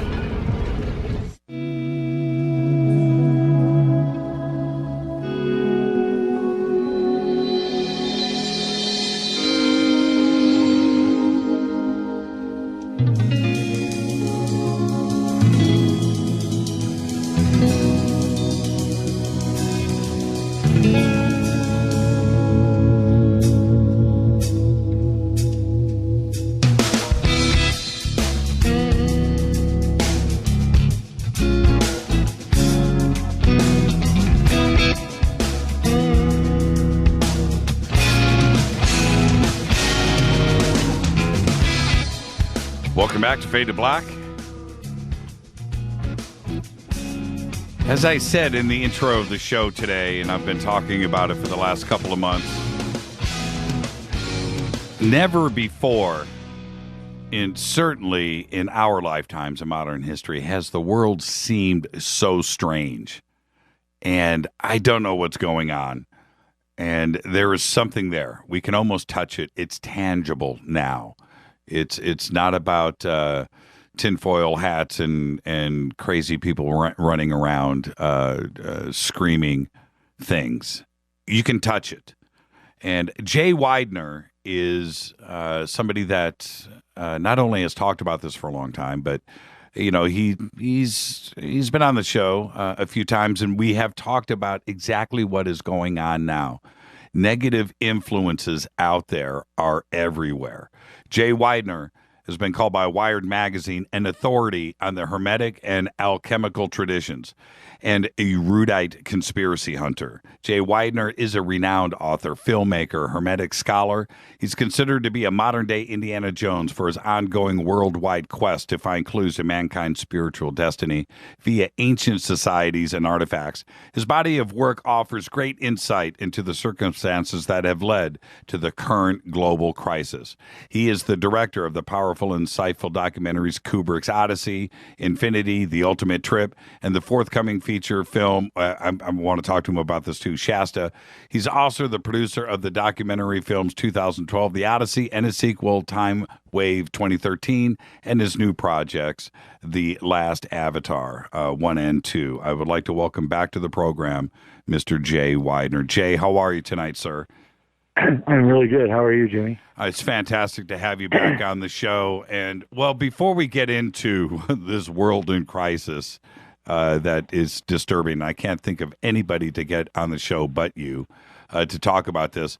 What have you been doing since you've been on the show last? Well, I finally released my feature, which was formerly called Shasta, but is now called The Last Avatar. And I knew that.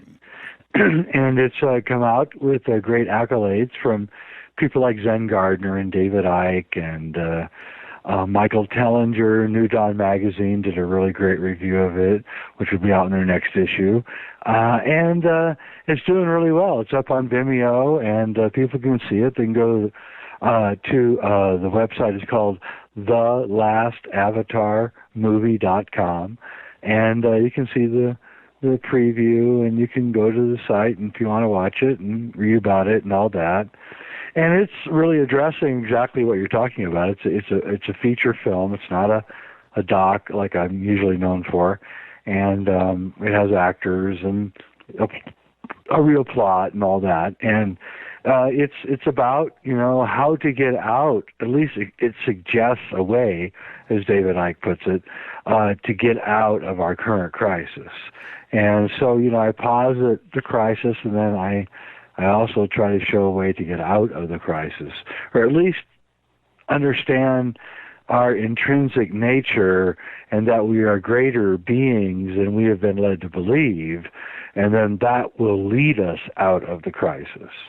And that's really where I think we are. We're at the precipice right now of understanding who we are and that what kind of powers that we really have.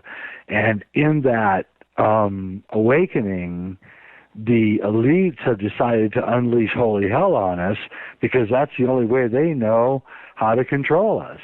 And we have to stay steady, be cool, not get upset, and carry forth, because they are doing everything they can. They know that this awakening is at hand. They know that this thing is spreading fast. And I think, movies like mine worry them, because it means that people are willing to gamble their own resources, i.e., my own money, to try to create a Hollywood-style film that kind of unveils not only who they are and what they're doing, but how we can get out of it. And I think that's the kind of the path that we all have to take. I spent the last 10 days with Michael Tellinger, a fascinating individual, and he's got it down. I mean, he understands the slavery that we were put under, and he also understands that there are ways out, and he's prescribing ways out. And I think that I'm very optimistic, even though I look at what the negativity that's going on right now, and I'm aghast by it, because I can't believe that we're putting up with it, I guess.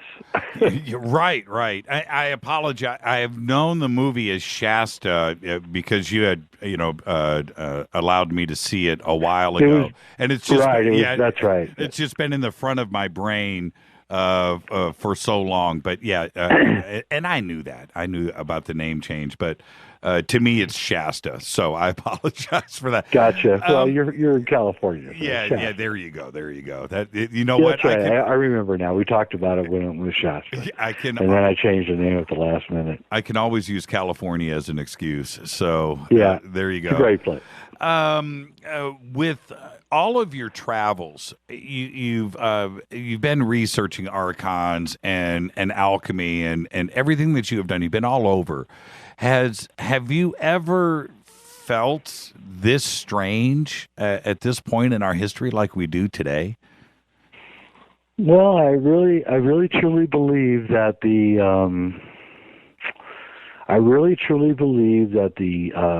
people that are in charge, or the entities in charge, are besieged, and they're besieged because they don't understand.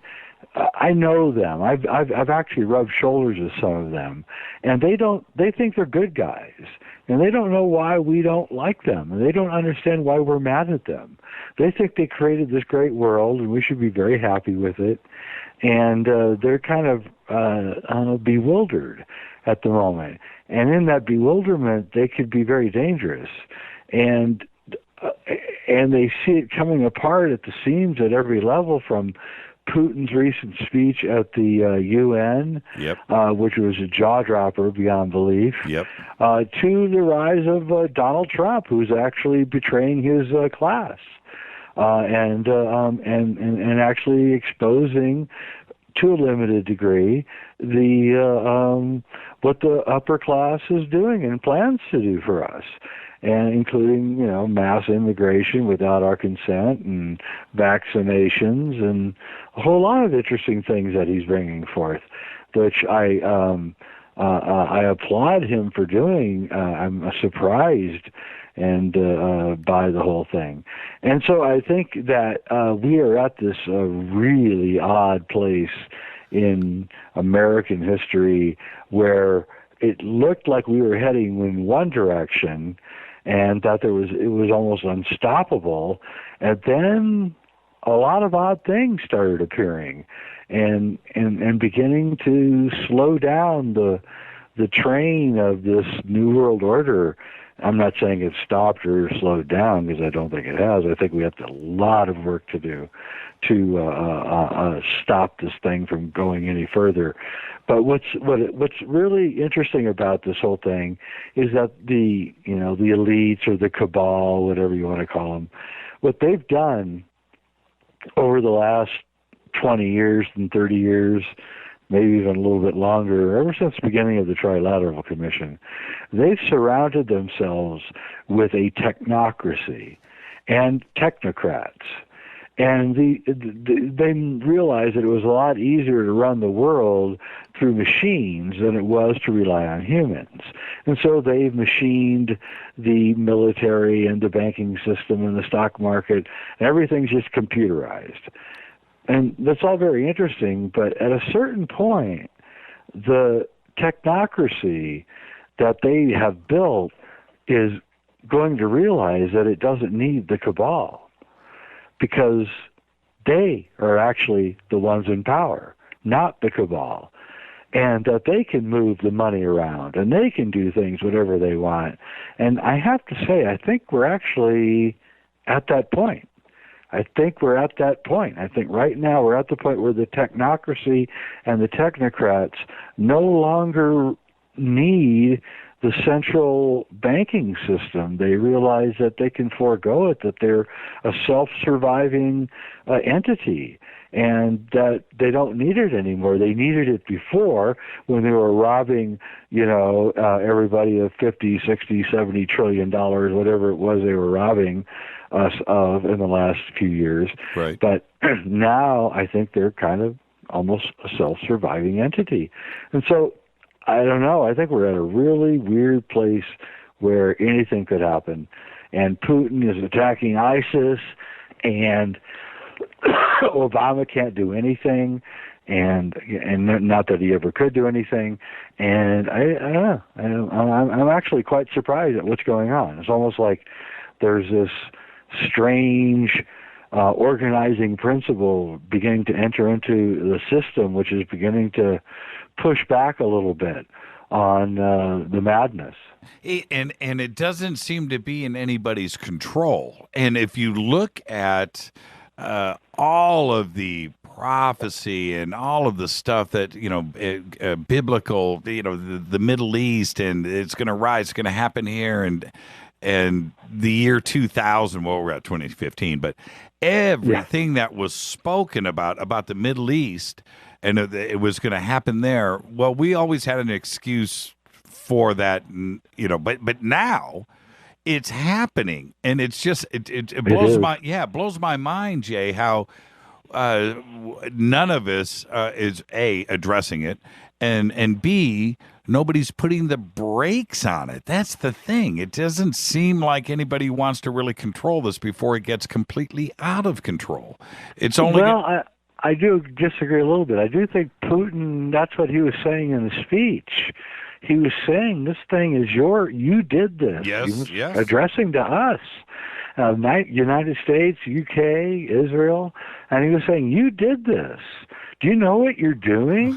Like we were children, like we were which we are. I mean, when you look at our foreign policy, I think Trump is right. We look like stupid idiots. And look what we did, with Gaddafi, and look what we did with Saddam Hussein. Did we really make those countries better with our intervention, with our CIA interventions and assassinations? Did we really? Is you really think that Libya is a better place than it was, 2 years ago or 3 years ago? And the answer is no. And here we are, we're going to do it again. It's like, with Assad in Syria, okay, I agree. Gaddafi wasn't a good guy. Saddam wasn't a good guy. Assad's not a good guy. But they're damn well better than whatever it is they got planned to replace them with, and which is nothing. Just chaos is what you look and see what happens in what we do with Iraq and with Libya. And I heard actually Trump saying this the other day on some, I don't know where I heard it, but I heard him actually, on the radio saying all this. I was like, wow, that's exactly right. Our foreign policy is completely insane. We have no, and it almost looks like we support the worst people and try to destroy the good people. And I can't explain that except that, maybe we really do have stupid people running the country. And, again, worse and worse. They've opened the floodgates. We have an army invading Europe. There's no doubt about it, no matter how you cut it. You look at the pictures. You don't have to listen to reports. You don't have to, you just use your own eyes. Count the people. Look at the people coming in on the videos. They're 99.99% males between the ages of 16 and 28, exactly conscription age males. They're pouring in all these countries. This is an invasion, and incredible, actually, jaw-dropping invasion in which nobody is doing anything to stop it. And Europe will be gone. It already is. I was in Europe last October, and I was stunned by the changes that immigration had brought. But man, this is going to really, really shift the game. And I don't know what to say. Saudi Arabia is not bringing in any people, any of these refugees. Israel's not bringing in any of these refugees. Nobody's bringing in refugees except for Western countries. Nobody. Yeah, and what I find fascinating is it seems to be Russia's and the United States' fight. What about Saudi Arabia? What about Iran? What about Turkey, Jordan? They have interest in this, in controlling it. Dude, no kidding. Yeah, what are we doing there? There must be a few million. We are so close to a world war right now. Yes. With Putin pushing and the neocons saying that we should go in and stop Putin, and the people that we're supporting, that we say that Putin is bombing, we don't even know who those people are. Nope. We're giving millions and millions of dollars to people in Syria, and we don't even know if they really are our supporters or if they're really secretly ISIS, and we created ISIS anyway. So the whole thing is, just the thing here that's going on, Jimmy, is that truth is breaking out here. And that's what they can't stand. That's what's going on with Bernie Sanders. That's what's going on with Donald Trump. That's what's going on with Putin at the UN. Truth is busting out left and right, and the elites are absolutely crapping in their pants. I saw this press conference with Putin and with Western journalists. It's an astounding, amazing video that just will not make the rounds over here. And it was done last week. And he is, I'm not a political guy. I'm not either. Actually, I'm a conspiracy guy. That's what I am. Yeah, exactly. And I listen to what Putin is saying, and it'll scare the crap out of you. He's just like, look, man, what did you expect to happen, man? You armed these guys. You flooded. You left everything. You invaded Iraq. You did this. The problems that you have today, you brought on yourself. And that's it. You have nobody to blame here. You can't blame ISIS. You can't blame. You just can't. This is all your fault. And nobody else will talk about it. Putin is just being very frank. And it makes me just turn around and go, you know what? I kind of like this guy. He's speaking the truth. and nobody else will speak the truth, but it takes him to do it. I'm not backing him. I'm not saying what he's doing is right, but what he says not is either. true. But it's like at least there's an adult in the room. That's the problem. There's no adult in the room. Right. This guy sees what's going on, And let's not forget. Let's not put things. Let's get everything out of the vacuum here. Okay, 2 years ago. Was it 2 years ago or a year ago? I think it was 2 years ago. We were all the neocons were saying we have to go in and get Assad, never really telling us why we have to get Assad, just that we have to get Assad. They made up some BS about chemical weapons and other things, but really and truly, they could never really come up with why Assad was any worse than any of the other dictators in the area. Right. And then Putin comes out and he says, if you attack Assad and you attack Syria, you're attacking me. And of course, like the weak, spineless people that we have running our country, they completely backed down because they didn't really want to face a real man like Putin. And for the first time, the neocon left-wing coalition didn't really get what they want, right? Yes. They didn't get to go to Syria. It was astonishing. I mean, for the first time in my life, and I'm, not a young man, they did not get what they wanted. And I was astounded. And then 8 months later, boom, ISIS, suddenly out of nowhere, comes and is totally created with hundreds of Humvees and brand new weapons and uniforms and video cameras and studios. And you're like, what?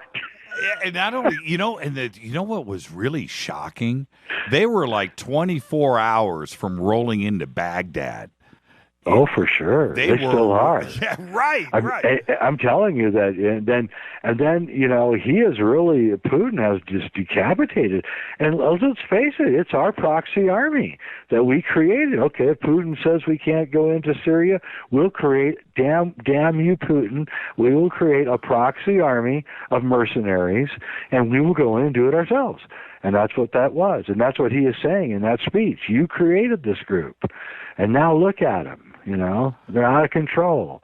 They're not in your control. They never were in your control.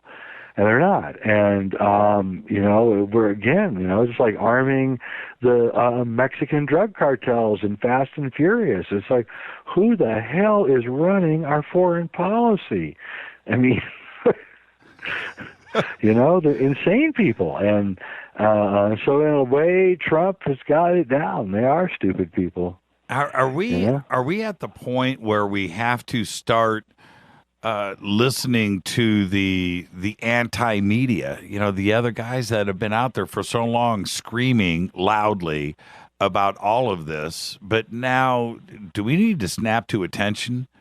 And that's what I think is going on. We're collectively snapping to attention. Yeah, it's the guys, the alternative guys.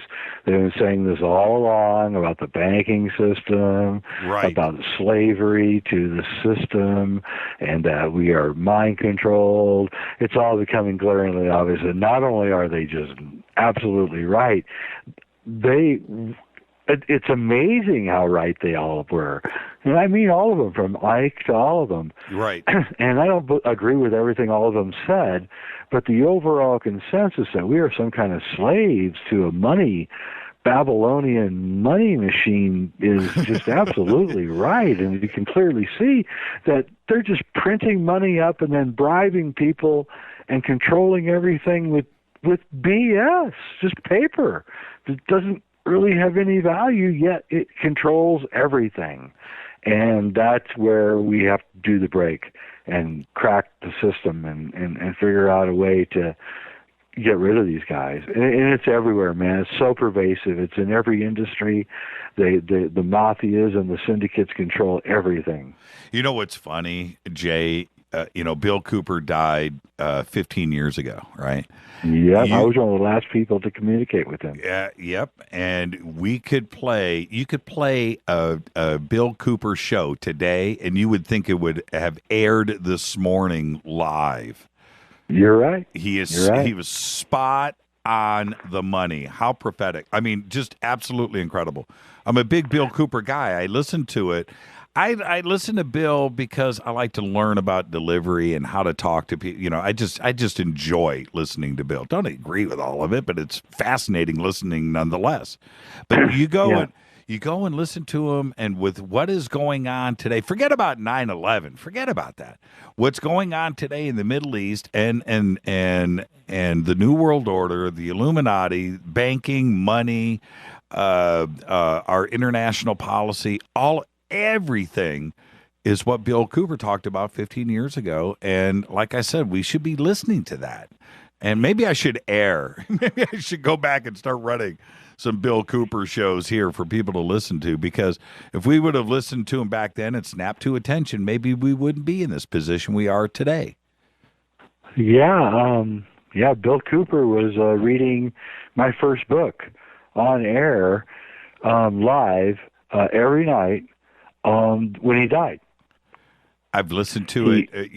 I drive Rita crazy because I listen to that every single night. I just go through it and I just listen to it. And I'm a big Bill Cooper guy. Not to segue into Bill Cooper martyrdom, but he was a guy that had vision, and it kills me how his legacy was shot down with he was he was a revolutionary guy. He was a gun guy. He was, and they targeted him for sure. Yes, exactly. And that was not his message.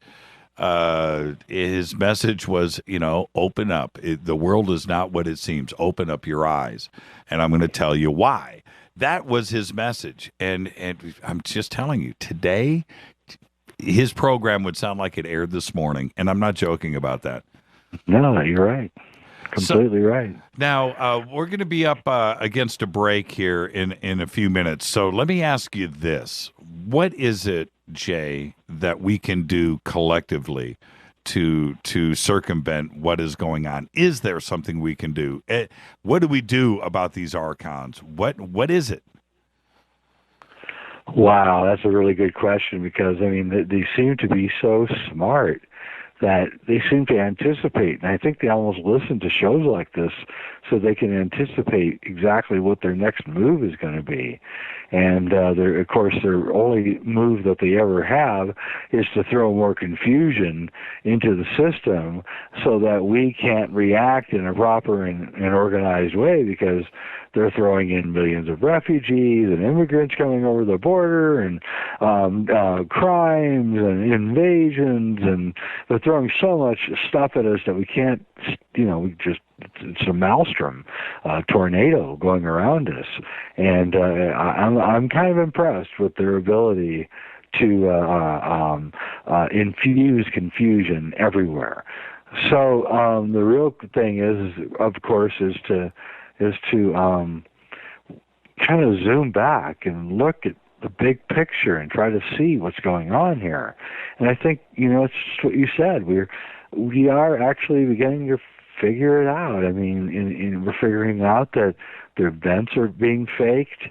We're figuring out that the system is gamed. We're figuring out that there's criminals in high places that have to be taken care of in some fashion. And I think on a collective level, we're beginning to actually, the waking up is now moving from just, wow, this is what's going on, oh my goodness, to, okay, what are we going to do about it? And I think that's where we are. And I think, that's why I spent the last week with Michael Tellinger, because his Ubuntu project in Southern Africa is very interesting, about everybody donating 3 hours a week to community projects. And a town of 5,000 people can, 3 hours a week, that's 15,000 hours a week. That's a lot of hours. Mm-hmm. And, so I think, I think that's how we're going to be starting to move into a place where money becomes maybe not an interesting or good thing for us to have. We'll figure out other ways to do things, and we have to get away from the Babylonian money system. If we don't, we're never going to get out. And I really truly believe that the next problem we're going to face is not so much the Babylonian money system, but the technocracy, which is beginning to surround us and invade us and watch us. And at first it was done at the service of the cabal, but pretty soon it could be at the service of maybe not even human entities, which are, AI and watching us. And I think that's the next step for us in this archonic invasion that we have to worry about. Yeah, and probably most accounts were just months away from crossing that line. This is Fade to Black. Right now, Jay Weidner is with us. We're going to take a quick break. More with Jay when we come back. Stay with us.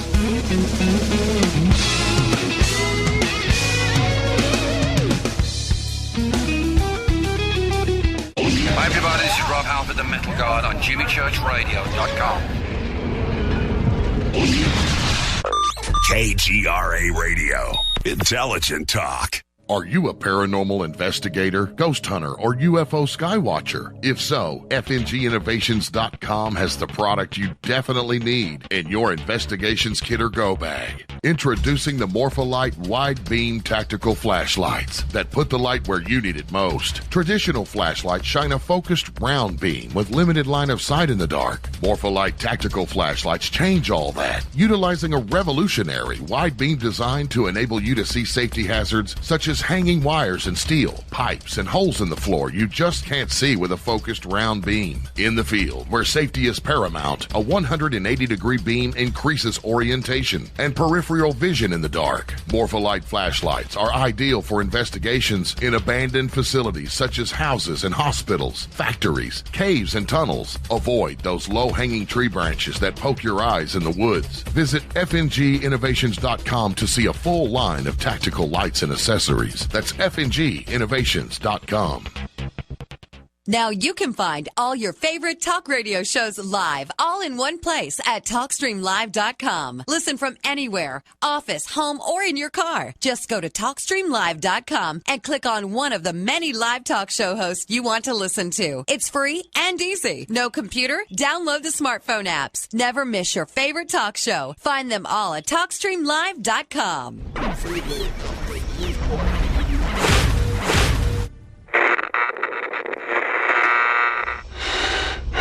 You want to know a secret? I love ponies.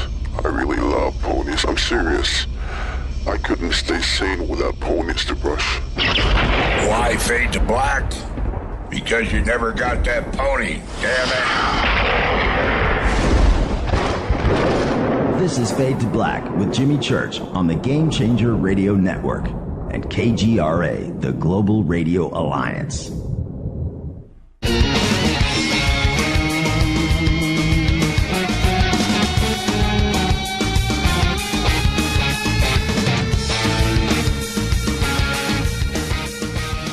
Welcome back to Fade to Black. I'm your host, Jimmy Church. I want to thank Joshua P. Warren in the first segment.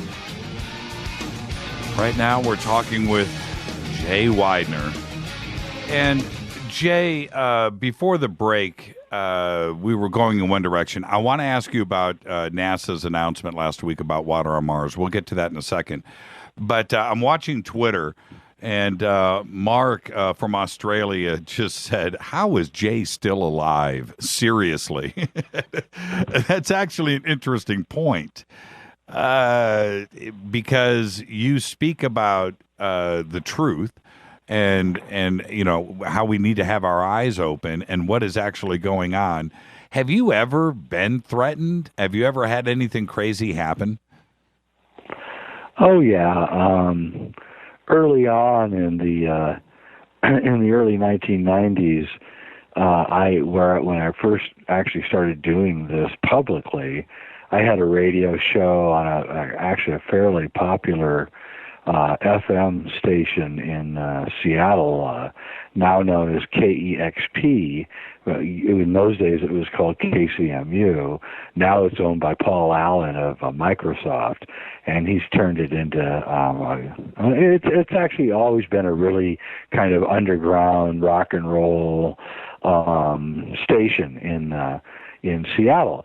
And I got my start there. I was doing a show, which is still on, actually, called Mind Over Matters. And I took the show from kind of a liberal lefty show to, you know, kind of what you're doing. And I had everybody on, you know, Richard Hoagland, you know, all the people from 24 years ago or whatever. Right. And they began a systematic campaign. What happened actually, and I don't think I've ever talked about this publicly, is that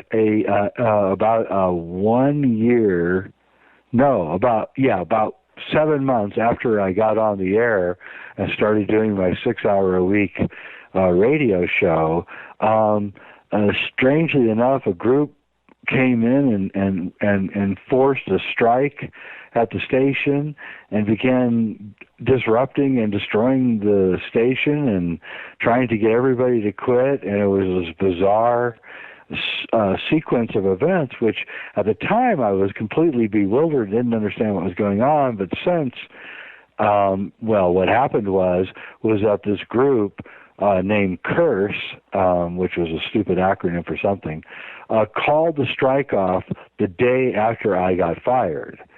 And then I realized, of course, a few weeks later, that the entire thing was designed to get me out of the station, because I was putting out all this stuff that now, of course, everybody's putting out, and which is, you know, which I'm very grateful for.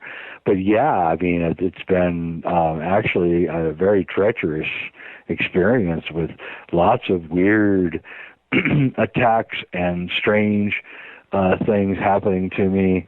But strangely enough, I have some kind of angel or something, I think, watching over me. I don't know what it is, but I seem to pull through each scrape, you know, right before it gets dangerous. And I don't know what to tell you. I used to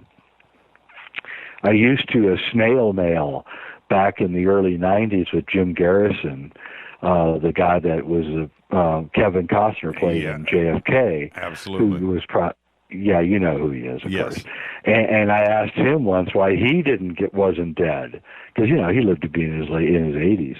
And he told me that he also told me that he thought he had like an angel watching over him because he couldn't understand why he was still alive. So, you know, I'm not alone. Do you think Russia is, with the way that they've played with Crimea and what they're doing now with Syria, are they going against the NWO? Are they on their own path? Yeah, they're on their own path. BRICS is the organization BRICS, which Russia and Putin are actually leading, is they can't. Here's the thing, man. The world can't take our system of money anymore. The reason is that we are printing up money willy-nilly, and we're using it to buy goods and services, even though there's nothing backing that money. And what's happening is so every time we do a quantitative easing, which I think we're going to start doing in secret now, and that is basically print up a whole bunch of money to make the debt that we owe easier to pay, because the dollars are worth less now than they were when we borrowed them. But what that does is that's great for people here in the United States, but for everybody else, it raises commodity prices. People in Russia and China suffer every time that we do a quantitative easing, because their food and their gas and their oil, which is all tied to the dollar, goes up by 8, 9, 10, 12, 15% every time. And they've had it. They can't take it anymore. We're busting the whole world down so that we can stay afloat. And so Putin, who is, I don't know, 10 times smarter than anybody we got working for us, is and also more ruthless, is decided that we have to go, and so you know, and so I think, you know, Trump, who is got $10 billion and a big stake in the game, he knows that if this system continues on like it is, he's going to lose everything he's got too. And that's why he's in the game. He's not in the game for anything else than selfish reasons. Sure. He's trying to keep his billions. And so I think Putin and Trump have created an uneasy alliance against the New World Order. From what I see about Trump and everything that he says, he is, without being upfront about it, absolutely 100% against the agenda of the New World Order, as is Putin. What would happen if Putin or China or another one of the oil-producing countries over in OPEC went off of the petrodollar? What I mean is well, the thing is that they don't. And here's the thing: is that every time a country has done it, they've become targeted. And this is, kind of what he was insinuating in his UN speech the other day, Putin, that this has got to stop. And so Putin is trying to create a bank that through the BRICS countries that, is not tied to the Federal Reserve and that is not tied to the petrodollar. And I think it's going to happen. I think that we're so weak that, and God help us. I mean it, Jimmy. Yes. I mean, you think things are bad now. When we go off the petrodollar, that's what I'm saying. It's going to get really, really bad in the United States. Yep, and very quickly. That's my point. That's exactly. Yep. That's why we went into Libya. Yep. It wasn't because he was a bad guy. He just said, you know what? No more petrodollar. I'm out of here. Exactly. And that was the end I'm of not it. doing the petrodollar. Same with Saddam. Yes, it's the exact same situation. I just hope, I say it too often, but I just feel, I hope, I run around with flowers hanging out of my pockets, Jay. That's me, right? I'm the glasses Me half too, full. man. Yeah. I'm the most optimistic guy you'll ever meet. And I really do think, I know I don't want to sound foolish because this is not the time for it. Right. But there is like this, I have this feeling that, the awakening is so pervasive that people know what has to be done. And they know who the bad guys are.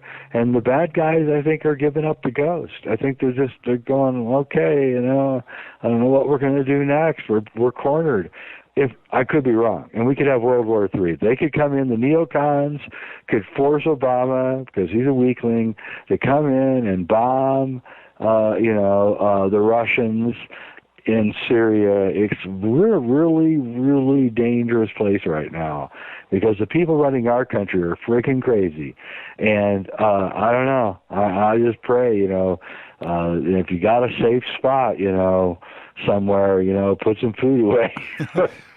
It could get dicey over the next few months. But I don't think we're going to do anything. I really don't. I think that Putin's going to bomb ISIS out of existence, and we're just going to let it happen because we're so weak. And I hope we don't, because I hope ISIS, frankly, does get bombed out of existence. I know that sounds horrible, and those are real people dying, but we created ISIS. And what they're doing is wrong. That's why we have so many refugees coming into Europe, is because of ISIS. Well, the one thing that I fear, the one absolute horrible, worst thing that I fear is I click on the news or something comes across my cell phone and some nuclear weapon accidentally or on purpose goes off in the Middle East. Some terrorist gets a hold of a bomb and it blows up somewhere. Something crazy like that. Will you call me as soon as that happens so I can get the hell out of Dodge? That's what I'm saying. That's the one thing. Tsunamis, earthquakes, flooding, the second coming of Noah. I can deal with all of that. But that one breaking news is the one thing that I fear the most. And there you go. So listen, let's change gears a little bit. Let's talk about fun stuff. How's that? Let's talk about something fun. I like fun. Yeah. Last week, NASA made this big announcement on Monday: water on Mars. Yep. I have to ask your first impressions when you heard the announcement. Oh, yeah, right. Yeah, exactly. Yawn. That's about what I thought. It's like, really? You've been looking at the photographs, you finally decided there's water? There's water everywhere. There's little forests and there's lakes, and I mean, I don't even understand what the hell they're looking at. And why would they make the announcement when they did? I mean, obviously there was thought behind that. I mean, why make it now instead of later? I think they're tying it to that movie, The Martian, trying to kind of get some lift out of some Hollywood like they used to do with Kubrick. But here's the thing: is that the lid is being blown off the whole thing. That's and so they're doing a slow disclosure. They can't do the sudden disclosure that we all wish they would do. So they're doing a slow, very slow, arduous, painful, but necessary, and they're still doing it, and every day they release another thing. A month ago, they released that they had an electromagnetic engine that could get them to the moon in 6 hours. Right. And exactly what the people in the secret space program have been telling me for years, right? Right. And then they're releasing it. I've known for years that there's water and lakes and forests on Mars, and now they're slowly releasing it. It's a very tedious thing. I don't know why they think they have to do it. It's some kind of, they did a psychological, study of us, and they decided that we can't take a quick release of everything, and so they're doing the slow burn, and it's driving you and I and everybody like us just out of our eye. I was talking to David Wilcock recently. He's going out of his mind. Just come on, release it. Come on, Oh, did you hear about Bush Sr.? Did you hear what he said today, or was it yesterday? No. What did he say? He was doing a fundraiser for Jeb, right? And, God. And some journalists, I think this was yesterday, the press release went out today. A journalist literally said, so what's the deal with UFOs? Are you guys, do you see it? Or what do you know about it? And is the government ever going to disclose? And he said, and I'm quoting here, Americans can't handle the truth. That was his answer. And it's it's all out on the news wires today.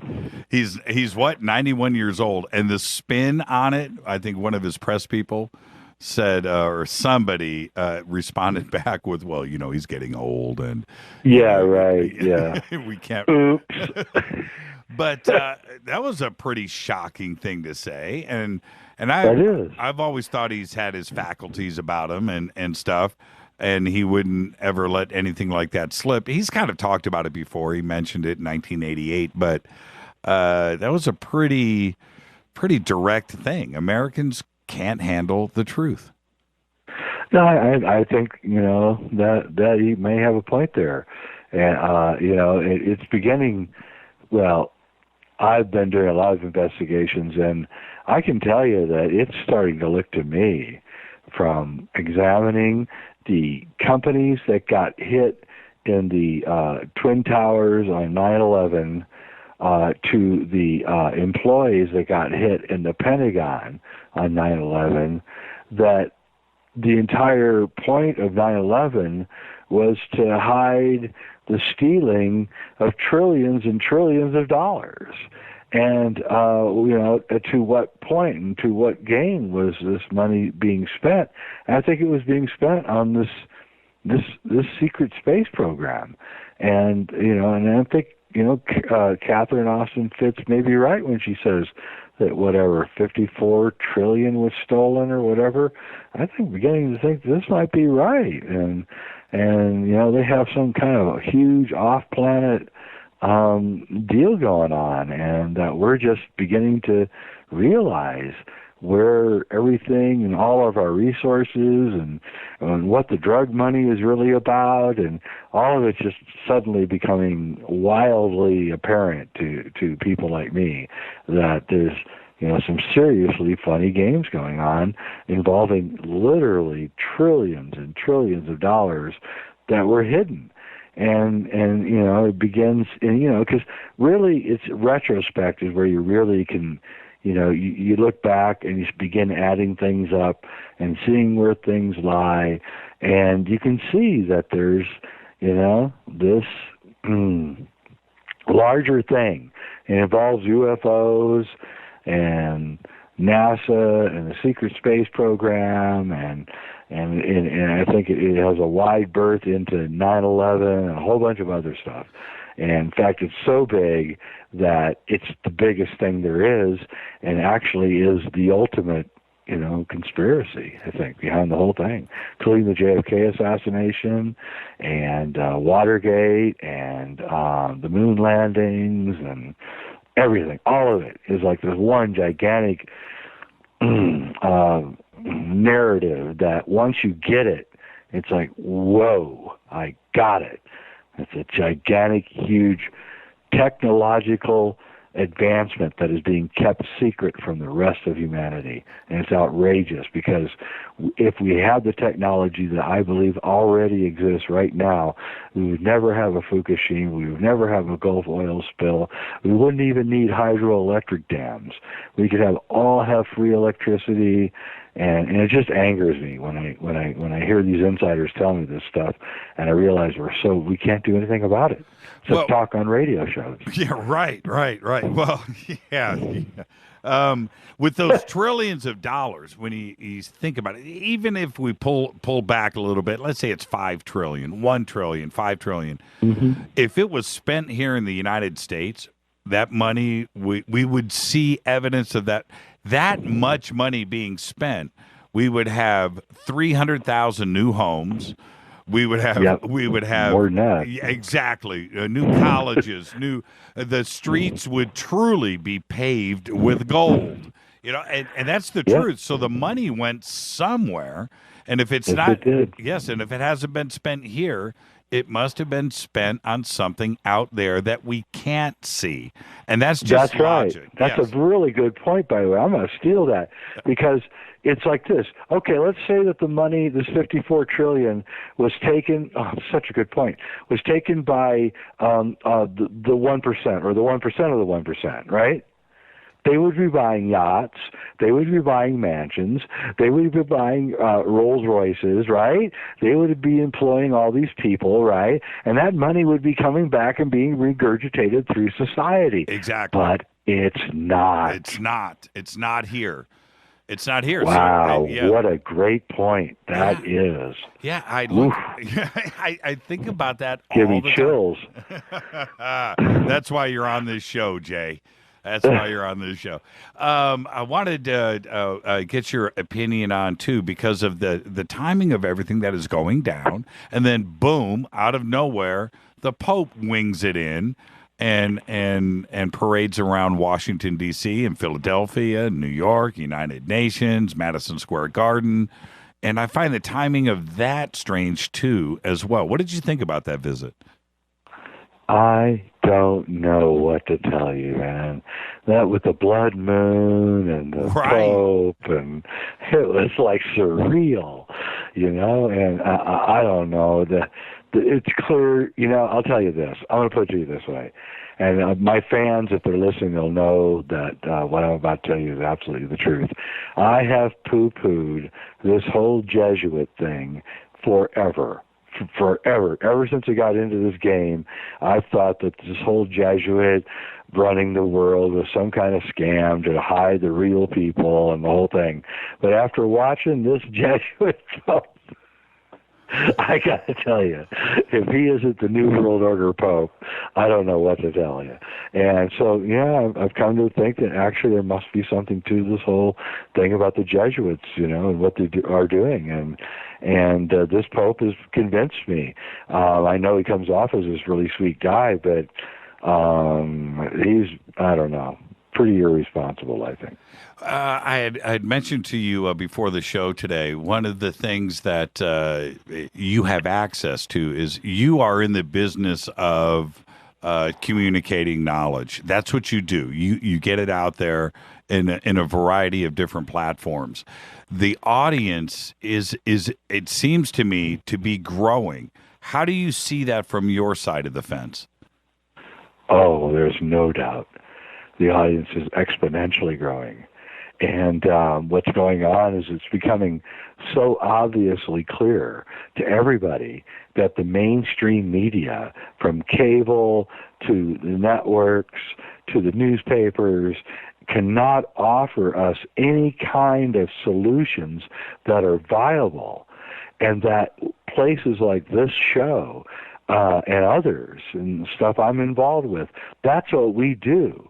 We actually talk truthfully about these things and offer viable solutions to the real world problems that we're facing.